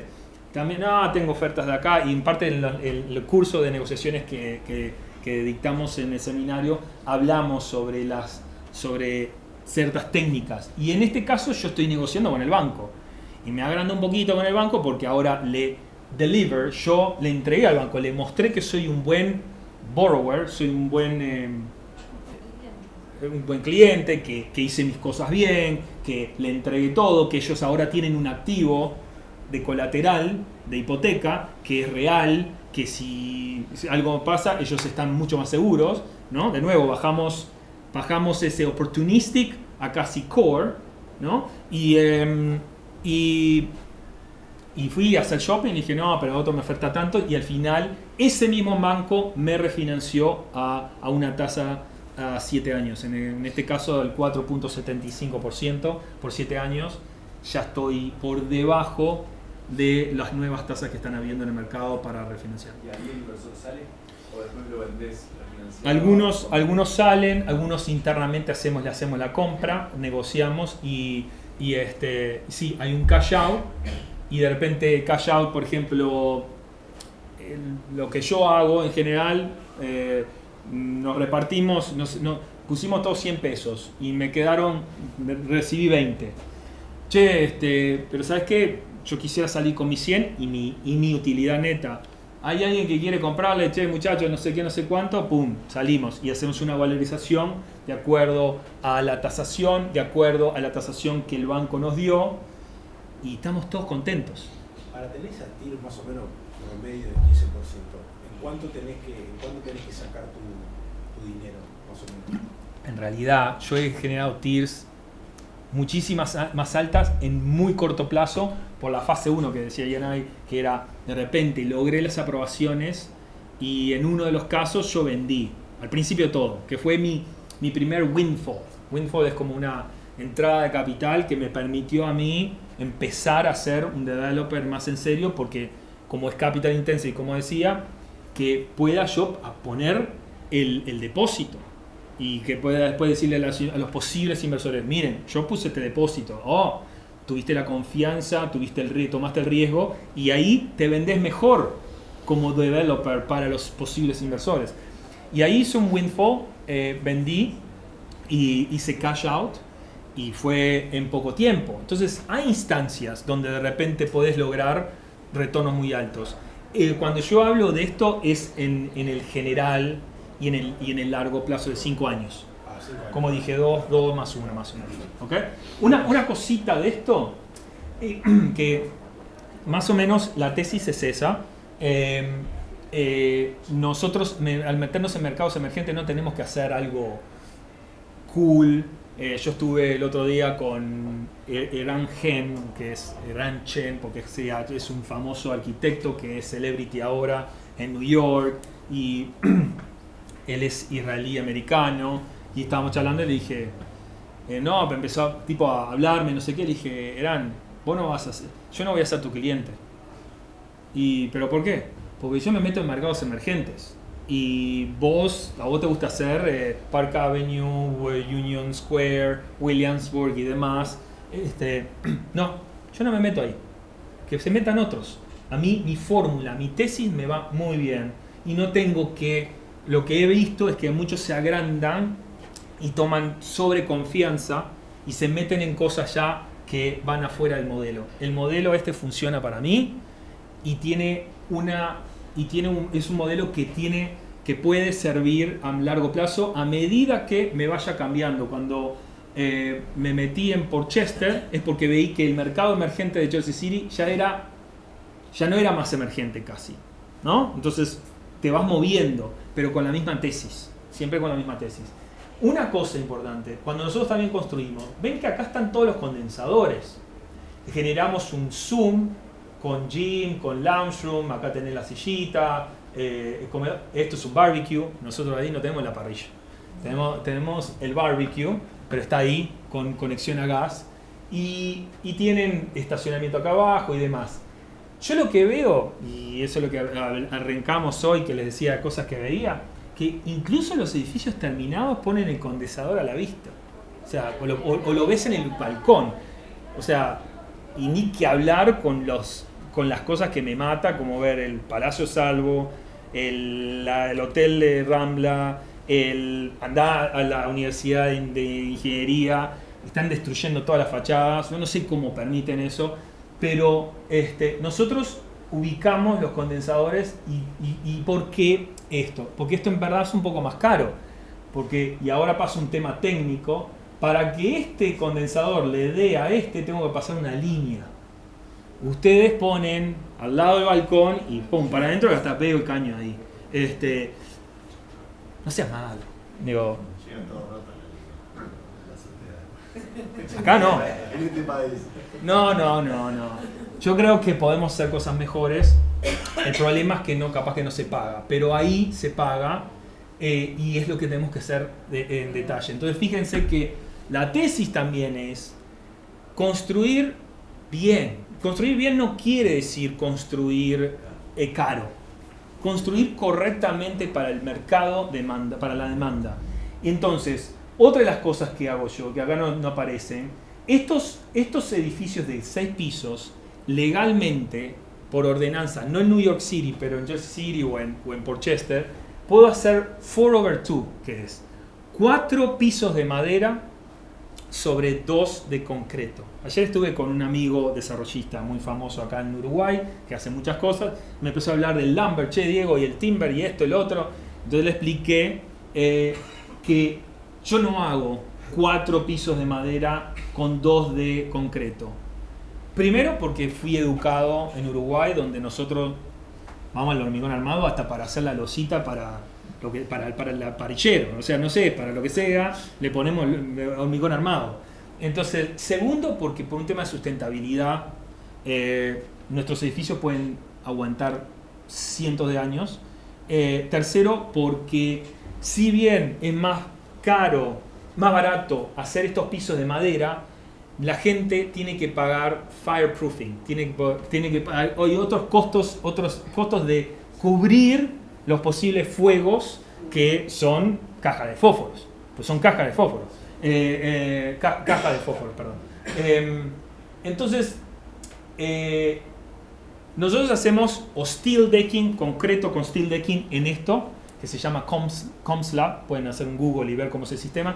Son deep decking porque son como V. La V es lo que sería la viga, con 2 tiras de rebars, de hierro, bajo, ¿no?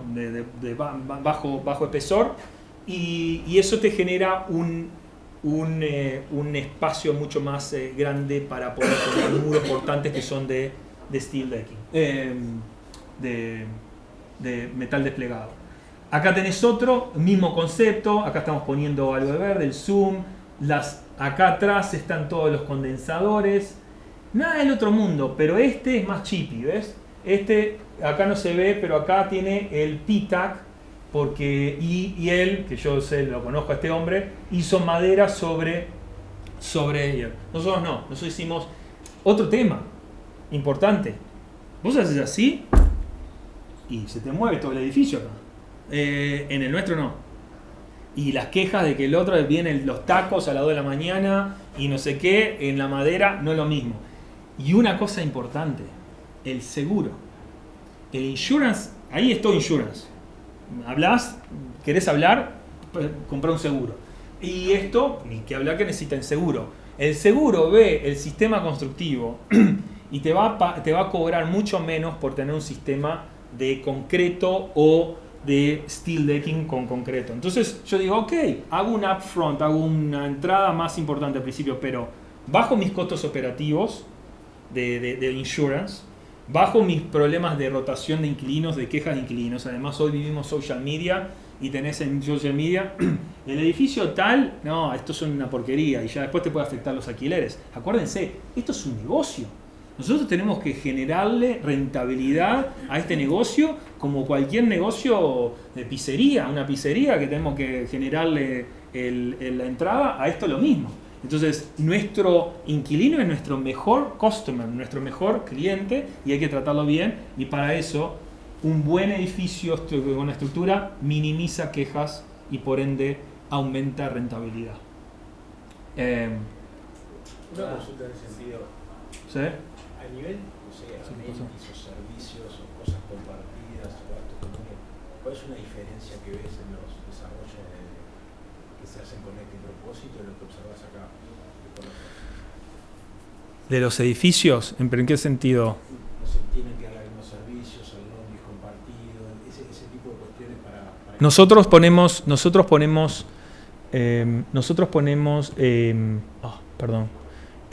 ponemos laundries en todos los apartamentos. Es decir, en teoría es luxury building en un mercado emergente sin ser totalmente luxury. Pero estamos poniendo dishwashers, estamos poniendo secarropa, lavarropa dentro de los... Y el lugar, el uso común ahí es para lo que sería de Zoom. Esparcimiento. Sí, esparcimiento. ¿Y terraza de servicio tienen todos aparte? Un espacio para ponerlo. No, nosotros no tenemos parrillero. No. Cada uno... Una terraza de servicio. No. Es interesante, no hay... Los otros proyectos que vieron tenían balcones. ¿Ves? Esto es algo inusual. Lo que es usual es esto. No hay balcones acá. Esta terraza, porque la zonificación me pide un retranqueo. Esto es lo usual. Y cuando vas vertical, tenés que hacer hormigón armado por temas, porque cambian las codificaciones del Fire Department, del departamento de incendios. Enganchando con esto y volviendo a lo que estábamos hablando en la anterior, en Uruguay todo es hormigón. En Uruguay siempre escuchas el de arriba. Porque no le pones una aislación entre medio del concreto y el piso. ¿Pero qué piso pones? Nosotros, ¿sabes qué ponemos? Piso flotante, capaz que es mejor. Nosotros ponemos ahora rentals. No estamos construyendo en Manhattan. Entonces no ponemos hardwood floors, no ponemos madera, ponemos el tipo de engineer que es vinílico, con estilo madera que queda y te vienen, el bebé puede agarrar llevar la silla para todos lados y se va el inquilino y viene otro y dale. Porque tenemos que pensarlo como en el tema de mantenimiento. Y hoy en día, por suerte, hay productos muy buenos. En tema de higiene también, o sea, entonces allá estamos viendo productos muy buenos. Una cosa de sonido que llama mucho la atención, que pasa distinto en Uruguay. En Uruguay, ¿sabes dónde está el ruido? Bajo la puerta. El ruido está por el lobby, por el hallway. Vos, no sé, porque metemos cerámica. Y además está todo pintado y tenés después el stainless steel del ascensor. Vos ahí tenés una reverberación que parece impresionante y tu puerta está ahí, y sobre todo ni que hablar si es un estudio, un monoambiente, vos escuchás todo. ¿Qué hacemos nosotros? Nosotros ponemos alfombra, ponemos tile, alfombras de partes. Entonces, se puede ir cambiando y sobre todo lo diseñás para que los costados queden y cambie solamente las piezas en el medio cada tanto. Y baja, porque absorbe un montón la alfombra y baja un montón ese problema. Otro tema, los olores. Nosotros acá tenemos ductos, todo por aquí, que lo que hacen, hay ductos que inyectan aire. ¿Por qué? Porque te aseguro que en New York Metro vos vas a tener un chino, un indio, un mexicano, y si se le ocurrió al indio hacer curry, al mexicano hacer fajitas, vos con tu puchero o no sé, lo que quieras hacer tuyo, estás jodido. Vas a comerte el olor de los otros. Lo que hace la inyección es que mantener el aire para que quede contenido los olores en los apartamentos. En los paliers inyectás aire a los paliers. Claro. Y en el piso, perdón que no entendí, tenés la losa, dejas una cámara de aire y después el piso. No. Se pone una aislación. Una aislación de sonido para impacto. Pero una última cosa importante. Nadie me preguntó acá, y hay unos cuantos arquitectos, pero ¿por qué 4/1? ¿Por qué no 5 sobre 1? De decir, ¿por qué este tiene 4 pisos de madera y 2 de concreto? ¿Por qué no 6 con madera o 5 de madera y 5 de concreto? Porque el 4 es el límite que vos haces en metálico. Está bien, entonces yo ahora te digo, ¿sabes qué? Voy a construir 10 pisos. Te voy a construir 4 de madera y 6 de concreto. ¿Lo puedo hacer? ¿Se hace? No. Pero eso es para protección de la estructura. No. ¿En dónde? Bueno, te van a dar un video por ahí.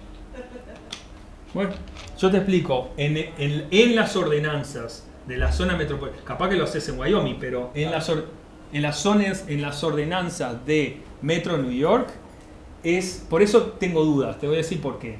Acá hubo un fuego, supongamos, ¿ok? Viene el fire truck, viene el bombero. Este umbral, se dice umbral, ¿no? No, ¿cómo se dice? El antepecho. Es la distancia que le da la escalera del bombero. Es por eso. Si vos me pones otro piso más, se quemó. En Nueva York no. Si querés tener más acá, digo, no es para. ¿Está bien? Sí, sí, Está sí. perfecto. Eso era lo que dije al principio. Quería que me... No, dije que esto tenía que ser un workshop y que si yo había alguien que estaba en desacuerdo o que tenía otra información, arriba, había que compartirlo. Me interesa saber, pero esto por lo menos son las ordenanzas acá. Acá construís en concreto y ya pasas a otros sistemas y tenemos los PTACs, que son sistemas como de aire acondicionado. Los pueden ver ustedes en los hoteles muchas veces. Sí. Yo tengo una pregunta respecto a la anterior en realidad. Quizás como que se eliminó el balcón o hay una tendencia a no hacer más balcones. Sí. Es verdad que dentro de los metros cuadrados construidos, a vos la gente quiere espacio interior, pero con la pandemia también se valorizó mucho tener en la vivienda un espacio al aire libre. ¿Cómo se lo dan de alguna otra manera con una amenity o no? O sea, Sí, no los es- amenities en todos estos que no tienen balcones tienen roof deck y tienen espacios abiertos. Esto tiene un zoom acá arriba y tiene unas vistas que son impresionantes de Manhattan. En lo particular, yo no cambié nada por COVID. Para mí, COVID es hoy y se acaba. Listo. O sea, te podría argumentar otra cosa, no el aire libre. Andá al aire libre, andá, bajá y andate a la esquina al parque, pero hay algo que sí puedo argumentar que es el home office. Porque la gente está tendiendo a hacer trabajo híbrido. Entonces, en el primero, cuando nosotros salimos al mercado fue cómico porque tenemos muchos home office de espacios cerrados, porque tenemos mucha profundidad, entonces armamos como un cuarto ciego que no puede, y lo teníamos como den. El den. Vino COVID, muchacho, home office ahora. Y eso no cambiamos el diseño, cambiamos el marketing. ¿Se entiende? Cambiamos el marketing, el diseño ya estaba. Y sí es muy cierto lo que vos decís, porque por zonificación acá capaz que no puedo, si yo en este mercado no me permiten salirme de la línea de propiedad para un balcón, entonces cualquier cosa que haga de la línea para adentro, a que sea alquilable, y nosotros estamos, cuanto más metros, mejor. Entonces empiezan a desaparecer los balcones o minimizarse los balcones. Cómico que este que ven acá es el que estaba al lado, es decir, este rendering que ven acá es lo que pasa acá, y este rendering que ven acá, que es un parking lot, es este, que en realidad es este. Lo hice con dos grupos societarios distintos porque vino después. Entré en esto. Esto es un terreno de 25 millones de dólares para hacer 26 pisos, 390 apartamentos que ya estamos en construcción. Y ahí lo que hacemos es, en este caso diría, pero Diego, vos podés hacer 390 apartamentos, vos como general manager, como director de orquesta, que sería el developer, en el cual tenés que mostrar no solamente track record, que ya lo tengo en parte con este otro, que sí soy, pero además tus fondos. Y no, lamentablemente por ahora no. Estoy trabajando duro para eso, pero no, falta. Hay que tener paciencia y perseverancia. Pero entonces haces joint ventures con otros, donde puedas hacer un co-development y es como en este caso que estamos haciendo. Este lo estamos terminando ahora. Miren, ahí están los PTACs y sacamos todos los balcones. Teníamos balcones y los sacamos todos porque no me permite invadir la zona de línea de propiedad. Pero de nuevo hacemos techos, hacemos piso a techo, concreto, espacios grandes, vistas espectaculares y todo concreto. ¿Saben a cuánto construimos este o el otro? ¿Una losa cada cuánto? 3 días. 3 días. Una losa cada 3 días construimos. O sea, esto o el otro, el esqueleto, sí. Y atrás venían todos los de mecánica, ¿no? Esto todavía no está dormido. Este es el que vamos a empezar ahora. Y este es otro que recién entramos y demás.